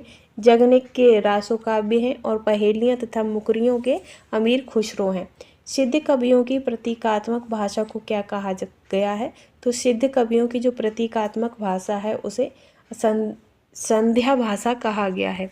रासो काव्यों में इनमें से कौन सा रस सर्वाधिक मिलता है? तो रासो काव्यों में सबसे ज़्यादा श्रृंगार रस मिलता है। और आचार्य रामचंद्र शुक्ल ने निम्नलिखित में से किसे हिंदी का प्रथम महाकवि माना है? तो आचार्य रामचंद्र शुक्ल ने हिंदी का महाकवि जो है वो चंद्रवरदाई को माना है। वही है कि निम्नलिखित में से कौन सा रासो ग्रंथ उत्तर भारत में आलाखंड के नाम से लोकप्रिय रहा है? तो आलाखंड के नाम से परमाल रासो रहा है। किसने पृथ्वीराज रासो को हिंदी का महाकाव्य माना है? तो और रामचंद्र शुक्ल ने पृथ्वीराज रासो को हिंदी का महाकाव्य माना है। इसके बाद है कि निम्नलिखित में से कौन सी आदिकाल की काव्य प्रवृत्तियाँ नहीं हैं, तो ये प्राचीन खड़ी बोली का प्रयोग ये आपके आदिकाल की काव्य प्रवृत्ति में नहीं आता है। और आदिकाल में डिंगल शैली का जो प्रयोग है वो निम्नलिखित में से किसके लिए होता है, तो डिंगल शैली का जो प्रयोग है वो युद्ध वर्णन के लिए होता है। अपभ्रंश का भवभूति किस कवि को कहा गया है, तो अपभ्रंश का भवभूति पुष्पदंत को कहा गया है। वही है कि रामचंद्र शुक्ल ने किस साहित्य को सांप्रदायिक शिक्षा मात्र कहकर वीर गाथा काल में सम्मिलित नहीं किया, किंतु हजारी प्रसाद द्विवेदी ने उसे आदिकाल के अंतर्गत स्वीकार किया है। तो उसके अंतर्गत आपके सिद्ध साहित्य, नाथ साहित्य और जैन साहित्य ये सभी आते हैं। गोरखनाथ किसके शिष्य थे, तो गोरखनाथ मत्स्येंद्र नाथ के शिष्य थे। वही है कि मैं हिंदुस्तान की तूती हूँ, अगर तुम वास्तव में मुझसे कुछ पूछना चाहते हो तो हिंदवी में पूछो। ये पंक्तियाँ किसकी हैं, तो ये अमीर खुसरो की हैं। आगे है कि पद्मावती समय किस रचना का एक प्रसंग है, तो पद्मावती समय आपका पृथ्वीराज रासो का एक प्रसंग है। पउम चरयू में किसकी कथा है, तो पउम चरयू में आपकी राम की कथाएं हैं। वही है कि अपभ्रंश का वाल्मीकि किसे कहा गया है, तो अपभ्रंश का वाल्मीकि स्वयंभू को कहा गया है। इनमें से पृथ्वीराज रासो को अर्ध प्रमाणिक रचना कौन मानता है, तो अर्ध प्रमाणिक रचना पृथ्वीराज रासो को हजारी प्रसाद द्विवेदी जी मानते हैं। वही है कि हिंदी के उस महाकाव्य का नाम बताइए जो वीर एवं श्रृंगार रस प्रधान है और इसकी रचना आदिकाल में हुई है, तो वो आपका पृथ्वीराज रासो है। सरहप्पा को हिंदी का प्रथम कवि किसने माना है, तो सरहप्पा को हिंदी का प्रथम कवि राहुल सांकृत्यायन ने माना है। और साहित्य प्रत्येक देश की जनता की चित्तवृत्ति का संचित प्रतिबिंब है, ये कथन किसका है, तो ये कथन रामचंद्र शुक्ल जी का है। हिंदी साहित्य का इतिहास दर्शन किसकी रचना है, तो नलिन विमोचन शर्मा की रचना है। आचार्य रामचंद्र शुक्ल का हिंदी साहित्य का इतिहास मूलतः किस ग्रंथ की भूमिका हेतु लिखा गया है, तो हिंदी शब्द सागर ये जो कि आपके आचार्य रामचंद्र शुक्ल का हिंदी साहित्य का इतिहास मूलतः हिंदी शब्द सागर की भूमिका हेतु लिखा गया है। फिर है कि पयुम चरयू किसकी रचना है, तो पयुम चरयू जो रचना है वो आपकी सरहप्पा की रचना है। वही है कि रासो शब्द की जो व्युत्पत्ति है आचार्य हजारी प्रसाद द्विवेदी ने किस शब्द से की है, तो रासो शब्द की जो व्युत्पत्ति है वो आचार्य हजारी प्रसाद द्विवेदी जी ने रासक से की है। किसे, रासक से। आचार्य रामचंद्र शुक्ल का जीवन काल, तो इनका जो जीवन काल है 1884 से लेकर 1941 तक इनका जीवन काल रहा है। आपके मतानुसार आदिकाल की समय सीमा क्या होनी चाहिए, तो आचार्य रामचंद्र शुक्ल के अनुसार जो आदिकाल की जो समय सीमा है वो 1000 से 1350 होनी चाहिए। बुद्धि रस के रचयिता कौन है, तो बुद्धि रस के रचयिता मुनि शीलभद्र सूरी है। चंद्रवरदाई किस राजा के दरबारी कवि थे, तो चंद्रवरदाई पृथ्वीराज चौहान के दरबारी कवि थे। मैथिली कोकिल के नाम से कौन सा कवि प्रसिद्ध है, तो मैथिली कोकिल के नाम से विद्यापति प्रसिद्ध है। गोरखवाणी के संप्रदाय कौन है, तो गोरखवाणी के संप्रदाय पीताम्बर दत्त बड़थवाल हैं। संदेश रासक के रचनाकार, तो संदेश रासक के रचनाकार अब्दुल रहमान हैं। वहीं आदिकाल में जनता के मनोरंजन के लिए पहेलियाँ और मुखरियाँ लिखने वाले कवि कौन है, तो अमीर खुसरो है। सिद्धों की संख्या कितनी मानी जाती है, तो सिद्धों की जो संख्या है वो 884 मानी जाती है। फिर है कि नाथ संप्रदाय के प्रवर्तक कौन है, तो नाथ संप्रदाय के प्रवर्तक गोरखनाथ हैं। मिश्र बंधु 3 भाइयों का संयुक्त नाम है, तो मिश्र बंधुओं में कौन नहीं आते हैं, श्याम, सुखदेव, ब्रह्मदेव और गणेश। तो श्याम, गणेश और सुखदेव तो आते हैं, लेकिन ब्रह्मदेव बिहारी नहीं आते हैं। जैन कवि हैं, तो जैन कवियों में आपके जैन धर्मसूरी, सुमति गुड़ी और विजय सेन सूरी, ये सभी आपके जैन कवियों में आते हैं। जैन साहित्य की विशेषता, तो जैन साहित्य की विशेषताओं में उपदेश मूलकता, तत्कालीन स्थितियों का यथार्थ वर्णन और विषय विविधता, ये सभी आपकी जैन साहित्य की विशेषताएं हैं।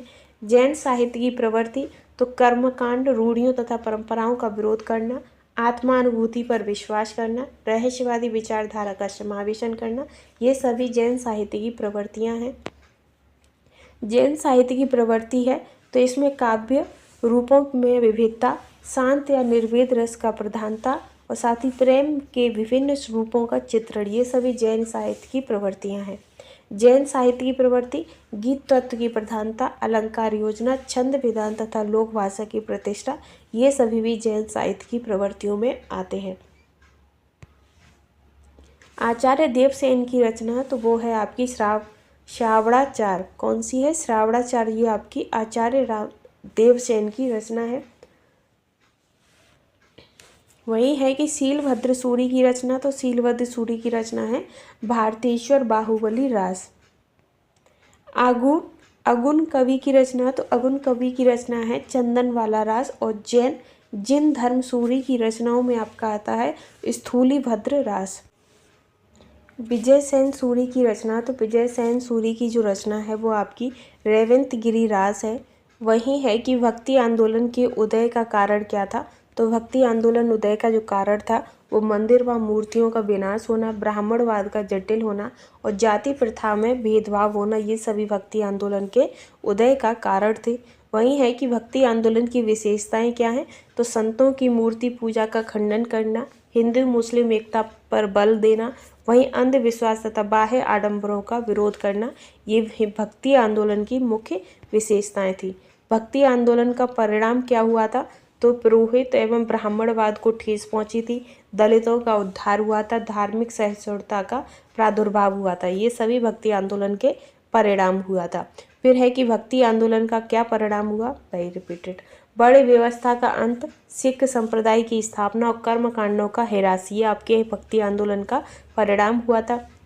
भक्ति आंदोलन के प्रमुख कवि कौन हैं? तो प्रमुख कवियों में आपके रामानुजाचार्य, चैतन्य और रामानंद, ये सभी आपके आते हैं। भक्ति आंदोलन के प्रमुख कवि, तो प्रमुख कवियों में आपके वल्लभाचार्य, रैदास और कबीरदास जी, ये सभी भक्ति आंदोलन के प्रमुख कवि हैं। और निम्नलिखित में से भक्ति आंदोलन का सूत्रधार नहीं है, तो जो कृपाचार्य हैं ये आपके उस भक्ति आंदोलन के सूत्रधार नहीं हैं। फिर है कि हिंदी भक्ति साहित्य की मुख्य काव्य धाराएं कितनी हैं? तो ये आपकी मुख्य काव्य धाराएं 2 हैं। फिर है कि निम्नलिखित कथनों पर विचार कीजिए तथा नीचे दिए गए विकल्पों में से सही विकल्प चुनिए। सूफी काव्य विदेशी परंपराओं पर आधारित है। सूफी काव्य उद्देश्य सूफी मत का प्रचार करना है और सूफी कवियों में हिंदू मुसलमान कवि थे। वहीं सूफी काव्य धारा में प्रेम तत्व की प्रधानता है। तो इसका जो आपका करेक्ट आंसर रहेगा वो है कि तीसरा और चौथा सही है और पहला और दूसरा आपके गलत है। वही है कि भक्ति आंदोलन के संदर्भ में कौन सा कथन गलत है आपका?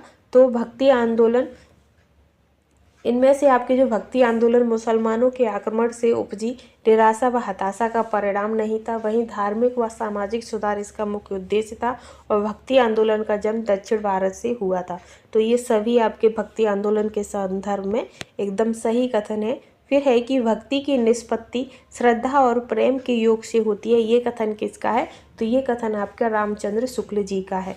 भक्ति काल का सर्वमान्य समय क्या है? तो भक्ति काल का सर्वमान्य समय 1350 से 1700 संवत है। वहीं रामचंद्र शुक्ल ने भक्ति काल का निर्धारण कब से कब तक किया है? तो रामचंद्र शुक्ल ने भक्ति काल का जो निर्धारण है वो 1318 से लेकर 1643 तक किया है। ज्ञानश्री काव्य धारा में कौन से कवि आते हैं? तो ज्ञानश्री काव्य धारा में संत कवि आते हैं। निर्गुण राम जपेहु रे भाई, अविगत की गति लिखी न जाए, ये पंक्तियाँ किस रचनाकार की हैं? तो ये पंक्तियाँ कबीरदास जी की हैं। इसी के साथ है कि सूफी काव्य धारा को किसने प्रेमाश्रयी शाखा कहा है? तो वो आपके रामचंद्र शुक्ल जी हैं। प्रेमाख्यान सूफी काव्य धारा की प्रतिनिधित्व कवि कौन है? तो वो आपके जायसी हैं। और संत काव्य का मुख्य दार्शनिक आधार क्या है? तो वो आपके अद्वैत दर्शन है। फिर है कि उत्तर भारत में भक्ति आंदोलन का प्रचार किसकी प्रेरणा से हुआ है? तो भक्ति आंदोलन का जो प्रचार है वो वैष्णव आचार्य की प्रेरणा से हुआ है। सगुण भक्ति का मुख्य आधार ग्रंथ कौन सा है? तो सगुण भक्ति का मुख्य आधार ग्रंथ आपका श्रीमद् भागवत है। और पद्मावत की कथा में राजा रतन सेन किसका प्रतीक है? तो जो रतन सेन है वो आपके मन के प्रतीक है। वहीं जायसी की सर्वप्रसिद्ध रचना कौन सी है? तो वो आपकी पद्मावत है। और पद्मावती किस राज्य की राजकुमारी थी? तो पद्मावती सिंघल द्वीप की राजकुमारी थी। पद्मावत में नायिका पद्मावती हैं, नायक कौन है? तो नायक आपकी रतन सेन है। वहीं पद्मावत की रचना के समय दिल्ली का शासक कौन था? तो दिल्ली के जो शासक थे वो शेर शाह थे। वही है कि जायसी ने 12 मासा में किसकी विरह व्यथा का मार्मिक चित्रण किया है? तो नागमती की विरह व्यथा का मार्मिक चित्रण किया है जायसी ने। फिर है कि पद्मावत किस भाषा में रचित है? तो पद्मावत अवधी भाषा में रचित है। जायसी कहाँ के रहने वाले थे? तो जायसी जायस के रहने वाले थे। जायसी का पूरा नाम क्या है? तो जायसी का पूरा नाम आपका आ जाता है मलिक मोहम्मद जायसी। जायसी ने 12 मासे में विरह वर्णन का प्रारंभ किस माह से किया है?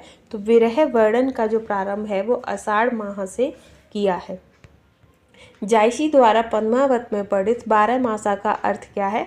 तो 12 महीनों में नागमती की विरह मनोदशा का वर्णन किया गया है। जायसी ने पद्मावत में प्रकृति के किस रूप का वर्णन किया है? तो पद्मावत में उन्होंने आलम्बन के रूप में, मानवीकरण के रूप में और उद्दीपन के रूप में, इन सभी रूपों में पद्मावत में प्रकृति के रूपों का वर्णन किया है। आचार्य रामसत्य शुक्ल ने सूफी काव्य परंपरा का प्रथम कवि किसे माना है?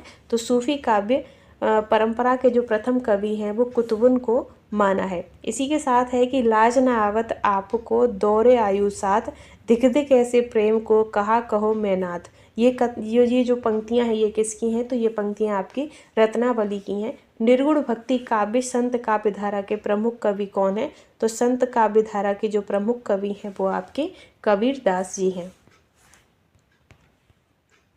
फिर है कि मृगावती किसकी रचना है? तो जो मृगावती है वो आपकी कुतुवनी की रचना है। वहीं सूफी काव्य में कौन सी विशेषताएं नहीं है? तो सूफी काव्य में आप ये कि इस्लाम धर्म का प्रचार प्रसार करना, ये आपके सूफी काव्य की विशेषता नहीं है।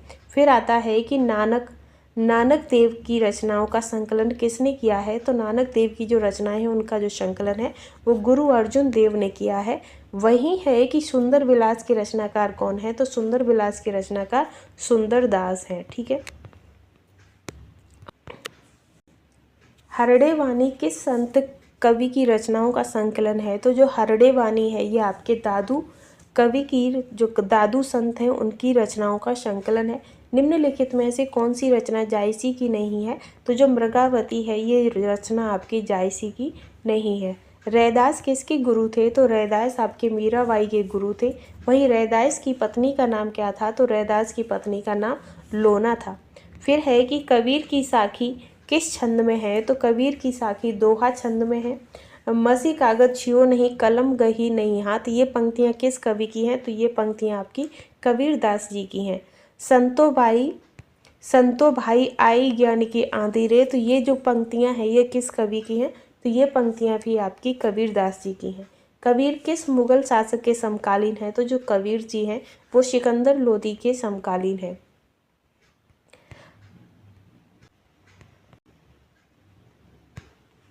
अजगर करे न चाकरी, पंछी करे न काम, दास मलुका कह गए सबके दाता राम। ये पंक्तियाँ किसकी हैं? तो ये आपके मलुक दास जी की पंक्तियाँ हैं। वही है कि चित्रावली के रचनाकार कौन है? तो चित्रावली के रचनाकार उस्मान जी हैं। इसके बाद है कि निम्नलिखित में विषम संयोजन कौन सा है? तो मुल्ला दाऊद जो है वो आपके मृगावती, तो ये विषम है।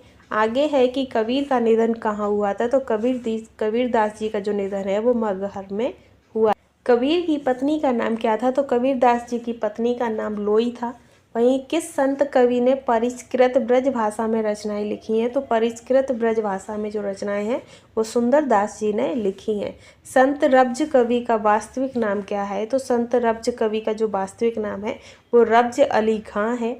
आगे है कि प्रभु जी तुम चंदन हम पानी, ये जो पंक्तियां हैं वो किसकी हैं?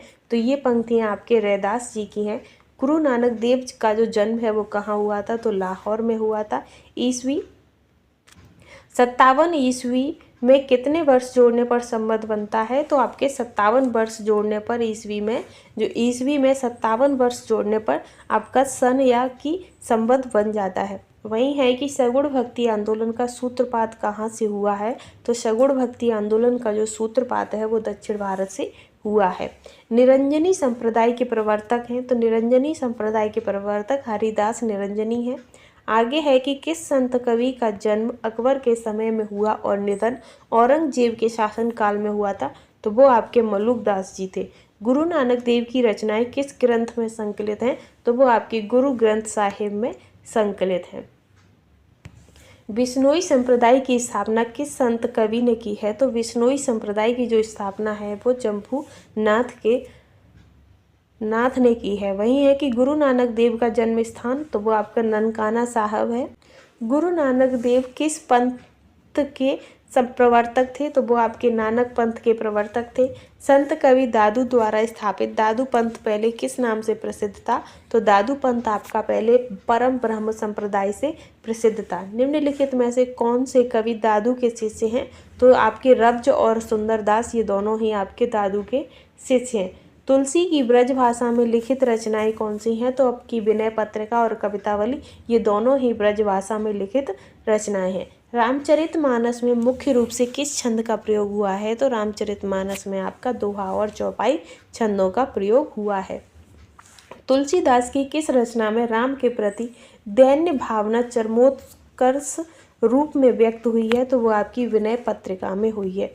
आगे है कि वैष्णव भक्ति किससे संबंधित है, तो वैष्णव भक्ति आपकी भागवत धर्म से संबंधित है। आगे है कि तुलसीदास का जन्म बांदा जिले के किस ग्राम में हुआ है, तो बांदा जिले के राजापुर गांव में हुआ था।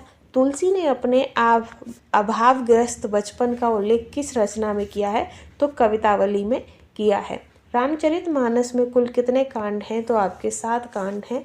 रामचरितमानस में कांडों का क्रम सही नहीं है, तो अयोध्या, बालक कांड और सुंदरकांड ये आपका एकदम गलत है। आगे है ये रामचरितमानस की कांडों का सही क्रम नहीं है, तो इसमें से जो आपका अयोध्या, बालक कांड, सुंदरकांड ये आपका सही क्रम नहीं है। ठीक, इसके बाद है कि इनमें से कौन सी रचना तुलसीदास ने कवित्त सवैया शैली में लिखी है, तो जो कवितावली है वो तुलसीदास ने कवित्त सवैया शैली में लिखी है। ठीक है, इसके बाद है कि कविता करके तुलसी ना लसे कविता लसी प तुलसी की कला, ये उक्तियाँ किसकी हैं, तो ये जो पंक्तियाँ हैं ये आपके अयोध्या सिंह उपाध्याय की पंक्तियाँ हैं जो कि तुलसीदास जी के बारे में कही हैं उन्होंने। फिर है कि तुलसीदास ने रामचरितमानस की रचना कब प्रारंभ की थी, तो उन्होंने जो रामचरितमानस की जो रचना है वो उन्होंने 1631 संवत में उन्होंने स्टार्ट की थी। ठीक है, फिर है कि तुलसीदास की किस रचना में अपने युग की परिस्थितियों का यथार्थ वर्णन मिलता है, तो ये जो आपकी तुलसीदास जी की कवितावली रचना है उसमें उन्होंने अपने युग की परिस्थितियों का यथार्थ वर्णन किया है। आगे है कि तुलसीदास ने अपनी बाहुपीड़ा कौन सी बाहुपीड़ा से मुक्ति पाने के लिए किसकी स्तुति में काव्य रचना की थी, तो उन्होंने हनुमान जी की स्तुति काव्य रचना की थी बाहुपीड़ा से मुक्ति पाने के लिए। फिर है कि तुलसीदास को कलिकाल का वाल्मीकि किसने कहा है, तो कलिकाल का जो वाल्मीकि है ये तुलसीदास को नाभादास जी ने कहा है। आगे है कि तुलसी के राम के व्यक्तित्व में वह कौन सी विशेषता है जो सूर्य के कृष्ण में नहीं है, तो जो है वो मर्यादा पुरुषोत्तम। तो जो तुलसीदास ने राम के व्यक्तित्व में मर्यादा पुरुषोत्तम की विशेषता बताई है जो कि सूर्य के कृष्ण में नहीं पाई जाती है। आगे है कि करत कीजिए हनुमान लला की, आरती कीजिए हनुमान लला की, दुष्ट दलन रघुनाथ कला की। ये जो हनुमान जी की स्तुति की जो पंक्तियां हैं ये किसने दी हैं, तो ये आपकी रामानंद जी ने दी हैं। ठीक है, फिर है कि राम बोला किसका नाम था, तो जो राम बोला था वो स्वयं तुलसीदास को कहा जाता था। फिर है कि अब लो ना नसानी अब ना नसे हो, शीर्ष पंक्तियां तुलसीदास की किस रचना की हैं, तो ये आपकी विनय पत्रिका की रचनाएं हैं। आगे है कि कवितावली का मुख्य छंद क्या है, तो कवितावली जो है वो उसका जो मुख्य छंद आपका कवित्त सुवैया है। फिर है कि अष्टछाप कवियों में निम्नलिखित में से कौन नहीं है, तो वो आपके विट्ठल नाथ अष्टछाप कवियों में नहीं आते हैं। अष्टछाप कवि किस संप्रदाय से संबंधित है, तो अष्टछाप जो संप्रदाय है वो आपके कवि जो है वो आपके वल्लभ संप्रदाय से संबंधित है। वही निम्नलिखित में से विषम संयोजन, तो राम की शक्ति पूजा तुलसीदास ये आपका गलत है। बाकी रत्नावली आपकी तुलसीदास की पत्नी और कवितावली ब्रजभाषा अग्रदास रसिक संप्रदाय ये सभी सही हैं और सी ऑप्शन आपका गलत है। ठीक है, फिर है कि राम कथा के आधुनिक व्याख्याकार के रूप में सर्वप्रसिद्ध कौन है, तो वो आपके मोरारी बाबूजी हैं। इसके बाद आता है कि रचना काल के आरोही क्रम में व्यवस्थित करें, तो आपकी सबसे पहले पद्मावत, फिर सूरसागर, फिर विनय पत्रिका, फिर रामचंद्रिका, ये आपकी एकदम सही क्रम है। इसके बाद है कि सूर की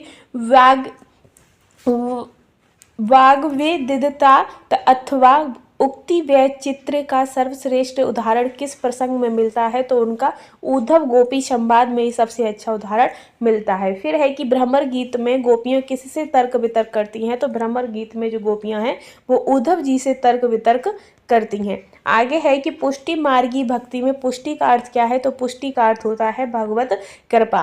फिर है कि राम भक्ति काव्य में संदर्भ में कौन सा कथन असत्य है, तो इसमें राम के लोक रंजन रूप की प्रतिष्ठा की गई है, तो ये आपका कथन आपका गलत है। ठीक है, आगे है कि कृष्ण भक्ति काव्य में वर्णित भ्रमर गीत का मुख्य प्रतिपाद क्या है, तो भ्रमर गीत का जो मुख्य प्रतिपाद है वो सगुण उपासना की प्रतिष्ठा है। ठीक है, आगे है कि निम्नलिखित में से कौन सी विशेषता सूर के भ्रमर गीत में नहीं है, तो यशोदा का वात्सल्य प्रेम ये आपके सूरदास के भ्रमर गीत में नहीं है। इसी के साथ है कि रामचरितमानस का काव्य रूप क्या है, तो वो आपका एक महान काव्य है। ठीक है, आगे है कि तुलसी के काव्य में वह कौन सी विशेषता है जिसके कारण रामचंद्र शुक्ल ने उन्हें भक्ति काल का सर्वश्रेष्ठ कवि घोषित किया था, तो वो है लोक मंगल की साधना। ठीक है, फिर है कि सखी संप्रदाय की स्थापना किसने की थी, तो सखी संप्रदाय की स्थापना स्वामी हरिदास ने की है। आधुनिक काल के किस कवि ने भ्रमर गीत को आधार बनाकर उद्धव शतक की रचना की थी, तो जगन्नाथ दास रत्नाकर ने उद्धव शतक की रचना की थी। आगे है कि तुलसीदास राम भक्ति काव्य धारा के प्रमुख कवि हैं और निम्नलिखित में से उनकी कौन सी रचना नहीं है, तो ये जो कृष्णावली है ये इनकी रचना नहीं है, बाकी आपकी रामाज्ञा, विनय पत्रिका और रामचरितमानस ये कवि तुलसीदास की रचनाएं हैं। फिर है कि तुलसीदास की माता का नाम क्या था, तो इनकी माता का नाम हुलसी था। फिर है कि अवगति गति कछु कहत न आवे शीर्ष पद का मुख्य विषय क्या है, तो श्री कृष्ण की वंदना का है। फिर है कि इसमें से विषम संयोजन तो सीधा है आपका राधा वल्लभ संप्रदाय जो कि निम्बार्काचार, ये आपका गलत कथन है। ठीक है, आगे फिर है कि निम्नलिखित में कृष्ण का संबंध किससे है, तो कृष्ण जी का जो संबंध है वो यदुवंश से है। वही है कि कौन सी प्रवृत्ति कृष्ण काव्य की नहीं है, तो ये जो समन्वय की प्रवृत्ति है ये कृष्ण काव्य की प्रवृत्ति नहीं है। इसके बाद है कि कौन सा कवि अष्टछाप का है, तो जो नंददास जी हैं ये आपके अष्टछाप के कवि हैं। देखिए तो कालिंदी अतिकारी पंक्ति किस कवि की है, तो ये जो पंक्तियां हैं ये आपकी सूरदास जी की पंक्तियां हैं। आगे है कि भ्रमर गीत परंपरा के ग्रंथ के रचयिता कौन है, तो नंददास है। मोहिनी मूरत सावरी सूरती नैना बने रसाल, जो पंक्तियों के रचनाकार कौन है, तो ये आपकी पंक्तियों के रचनाकार मीराबाई हैं। इसके बाद है कि वात्सल्य रस का सम्राट इनमें से किसे माना जाता है, तो सूरदास जी को वात्सल्य रस का सम्राट कहा जाता है। राम भक्ति परंपरा में रसिक संप्रदाय के प्रवर्तक कौन है, तो वो आपके अग्रसेन हैं। इसी के साथ है कि रामचंद्रिका का रचनाकाल क्या है, तो रामचंद्रिका का रचनाकाल 1601 है।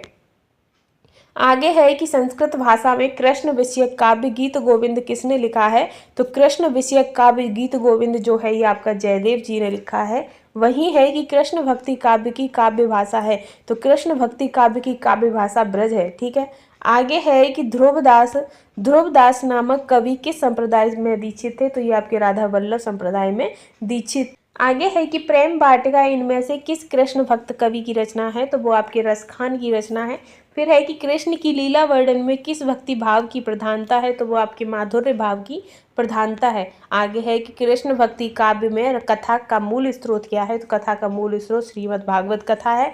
वही है कि राम कथा काव्य परंपरा का शोधपूर्ण अध्ययन करने वाले प्रमुख आधुनिक विद्वान कौन थे, तो वो आपके फादर कामिक बुल्के थे। ठीक है, आगे है कि अष्टछाप कवियों में कौन वल्लभाचार्य का शिष्य नहीं है, तो जो नंददास थे वो आपके वल्लभाचार्य के शिष्य नहीं है। फिर आता है कि निम्नलिखित में कौन सा कवि विट्ठल नाथ का शिष्य है, तो आपके स्वामी गोविंद स्वामी, नंददास, छीत स्वामी, ये सभी आपके विट्ठल नाथ जी के शिष्य हैं। इसी के साथ आता है कि आधुनिक काल के किस कवि ने कृष्णायन नामक कृष्णचरित्र काव्य की रचना अवधी भाषा में की थी, तो वो आपकी द्वारिका प्रसाद मिश्र हैं।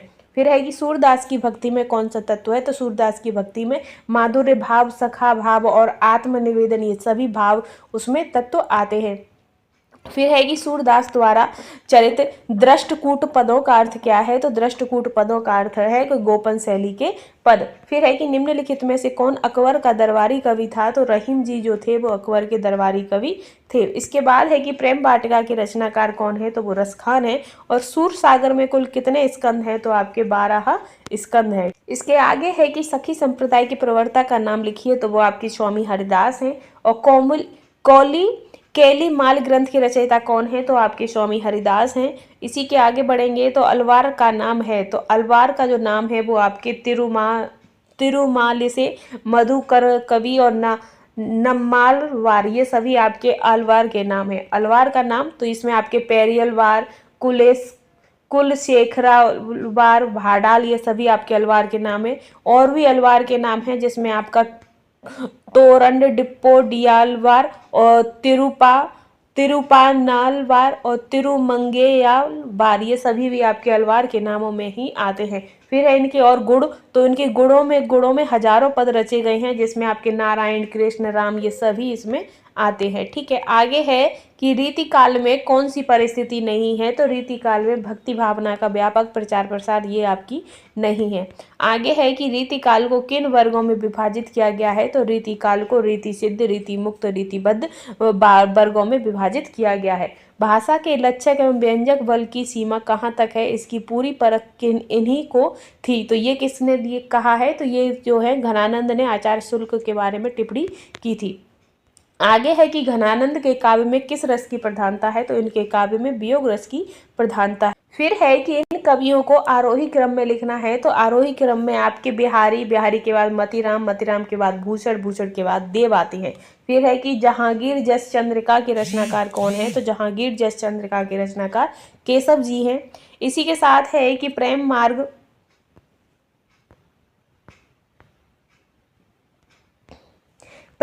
एक ऐसा धीर, पथिक और जवानदाही का ऐसा दावा रखने वाला ब्रज भाषा का दूसरा कवि नहीं हुआ। ये जो शब्द हैं, ये जो आलोचना है, ये घनानंद ने किसके बारे में कही थी, तो आचार्य रामचंद्र शुक्ल ने कही थी। फिर है कि केशव को कठिन काव्य का प्रेत किसने कहा है, तो ये जो कठिन काव्य का प्रेत क्यों कहा गया है, तो उनकी जो काव्य थे उनमें रागात्मक वृत्ति का अभाव देखने को मिला।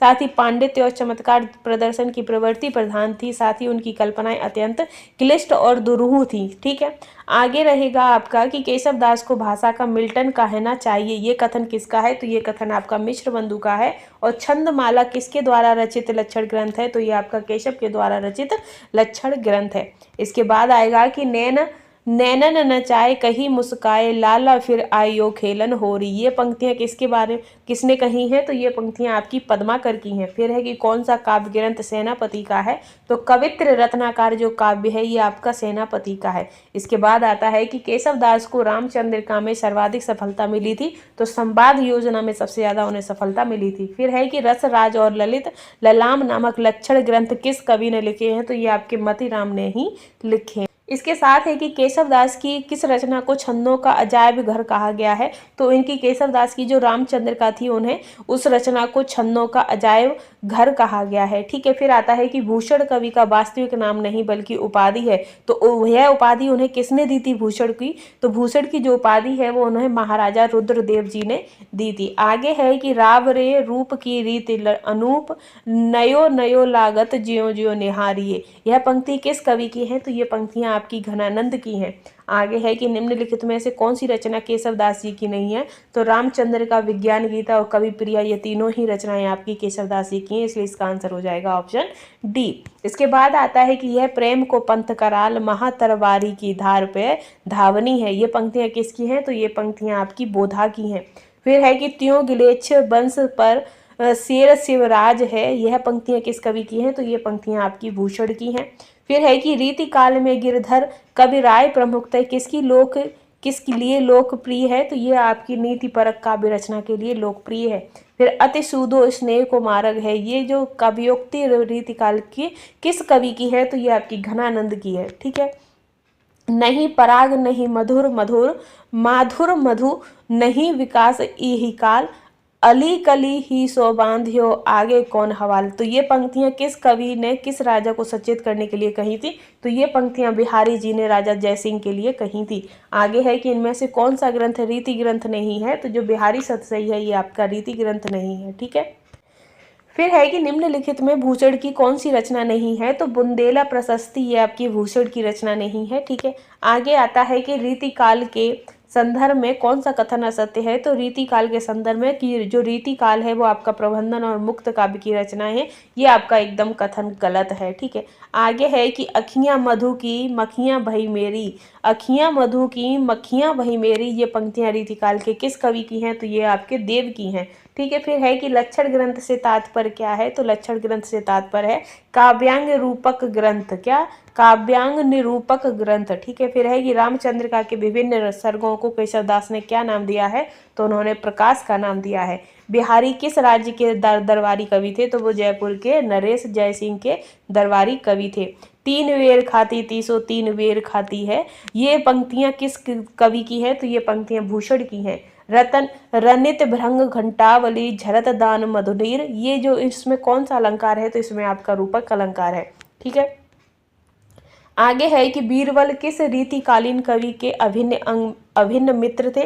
तो वो आपके केशव दास जी के अभिन्न मित्र थे। वही है कि केशव दास के किस ग्रंथ में ज्ञान वैराग्य का वर्णन हुआ है? तो विज्ञान गीता में उनके ज्ञान वैराग्य का वर्णन हुआ है। इसी के साथ आगे बढ़ेंगे कि इनके दोहे क्या हैं? रस की छोटी छोटी पिचकारियां हैं, ये किसने कहा है? तो ये आचार्य रामचंद्र शुक्ल ने ये आपके बिहारी जी के लिए कहा है कि इनके दोहे क्या? ये तो रस की छोटी छोटी पिचकारियां हैं। आगे है कि रीति काल का कौन सा कवि वीर रस की काव्य रचना के लिए प्रसिद्ध है? तो वो आपके भूषण जी हैं। बिच ही सूखी भुला दू गौ छीटो हुई न गात, ये पंक्तियां किस कवि की हैं? तो ये पंक्तियां आपके बिहारी जी की हैं।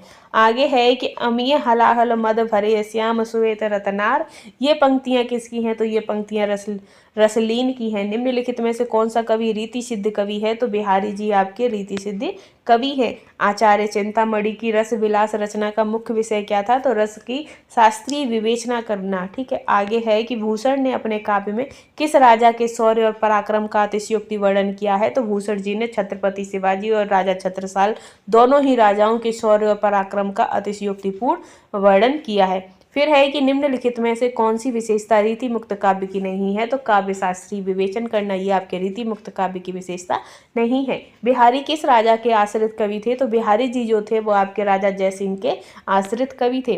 फिर आता है कि निम्नलिखित में से रसलीन उपनाम से जो रीति काल का प्रसिद्ध कवि कौन थे? तो वो सैयद गुलाम नबी थे। फिर है कि केशव दास का जन्म स्थान कौन सा है? तो वो उनका ओरछा है। ठीक, आगे है कि आगे के कवि रीझे हैं तो कविताई, ना तो राधिका कनाई सुमिरन को बनाहो है, ये उक्त पंक्तियां किसकी हैं? तो ये भिखारी दास की हैं। ठीक है, आगे है कि भूषण की वीर रस की रचनाएं किस रूप में आदिकालीन वीर गाथा काल से भिन्न है? तो आपके राष्ट्रीयता का समावेशन, मुक्त काव्य रचना, ब्रज भाषा का प्रयोग, ये सभी इसकी विशेषताएं हैं। इन विशेषताओं के कारण ही जो आदिकालीन कविताएं रचनाएं हैं वो वीर गाथा काल से अलग है। फिर है कि घनानंद की प्रेमिका का क्या नाम था जिसको लक्ष्य कर उन्होंने अनिर्वचनीय प्रेम प्रयोजना की थी? तो क्या नाम था? तो सुजान इनकी प्रेमिका का नाम था। लोग है लगी कवित्व बनावत मोही तो मेरे कवित्व बनावत, ये पंक्तियां रीतिकाल के किस कवि की हैं? तो ये घनानंद की हैं। वही है कि भूषण के कवि में किस काव्य गुण की प्रधानता है? तो इनकी गुणों में आपकी ओज गुण की प्रधानता है। फिर आता है कि लक्षण ग्रंथकारों के संस्कृत काव्य शास्त्र में क्या कहा गया है? तो आचार्य कहा गया है। जन्म ग्वालियर जानिए मथुरा दसी ससुराल, तो ये किसके बारे में कहा गया है? तो ये बिहारी के बारे में कहा गया है, क्योंकि इनका जो जन्म था ये ग्वालियर में हुआ था और ये बाद में ग्वालियर के बाद फिर ये अपने मथुरा यानी कि अपने ससुराल में जाकर बस गए थे। ठीक है, आगे है कि किस रीतिकालीन कवि को जयपुर के महाराज जयसिंह प्रत्येक दोहे पर एक असरफी देने का इनाम देते थे? तो वो बिहारी जी हैं। फिर है कि रसनिधि कवि का वास्तविक नाम क्या है? तो रसनिधि कवि का वास्तविक नाम लक्ष्मण चंद्र है। इसके बाद है कि ग्वालियर में जन्म स्थान किस रीति कवि का है? तो वो आपके बिहारी जी का है। आगे है कि रीतिकाल का वह कवि कौन सा है जो केवल अपनी कृष्ण भक्ति काव्य रचना के लिए प्रसिद्ध हुए थे? तो वो आपके रसखान है। ठीक है, आगे है कि कौन सा कवि रीति मुक्त नहीं है, तो जो बिहारी जी हैं वो आपके रीति मुक्त कवि नहीं है। गंगा लहरी किस रीतिकालीन कवि की रचना है, तो गंगा लहरी आपकी पद्माकर की रचना है। फिर आगे है कि केशव दास का किस मुगल सम्राट से विरोध हुआ था, तो उनका अकबर के सामने विरोध हुआ था। फिर है कि पंडित रामचंद्र शुक्ल ने रीति काल का प्रवर्तक किसे माना है, तो केशव दास जी को माना है। आगे है कि रीति काल में सर्वाधिक रचना किस काव्य के रूप में हुई है, तो मुक्त काव्य के रूप में सबसे ज्यादा रचनाएं हुई हैं। बिहारी सतसई में किस छंद का प्रयोग सर्वाधिक मिलता है, तो दोहा छंद का प्रयोग सबसे ज्यादा मिलता है। सिंधु तयो उनको वरना तुम पे धनुरेख गई न तरी, यह पंक्तियां किस कवि की हैं, तो ये जो पंक्तियां हैं ये केशव जी की है। भूषण के काव्य में किस रस की प्रमुखता है, तो भूषण के काव्य में वीर रस की प्रमुखता है। घनानंद की प्रेमिका का नाम क्या था, तो सुजान था। रीति काल की कौन सी रचना सबसे अधिक लोकप्रिय है, तो वो आपकी है बिहारी सतसई। तो ये जो सीरीज आपकी एमए के प्रश्न, एमए फर्स्ट सेमेस्टर के अपना प्रश्न पत्र आपका पहला था, तो उसमें हिंदी साहित्य का इतिहास से संबंधित जितने भी आपके बहुविकल्पी प्रश्न थे सारे कंप्लीट हो गए। आई होप आपको वीडियो पसंद आई होगी। तो चलिए एक बार इसका तुरंत जल्दी जल्दी रिवीजन और कर लेते हैं, ठीक है।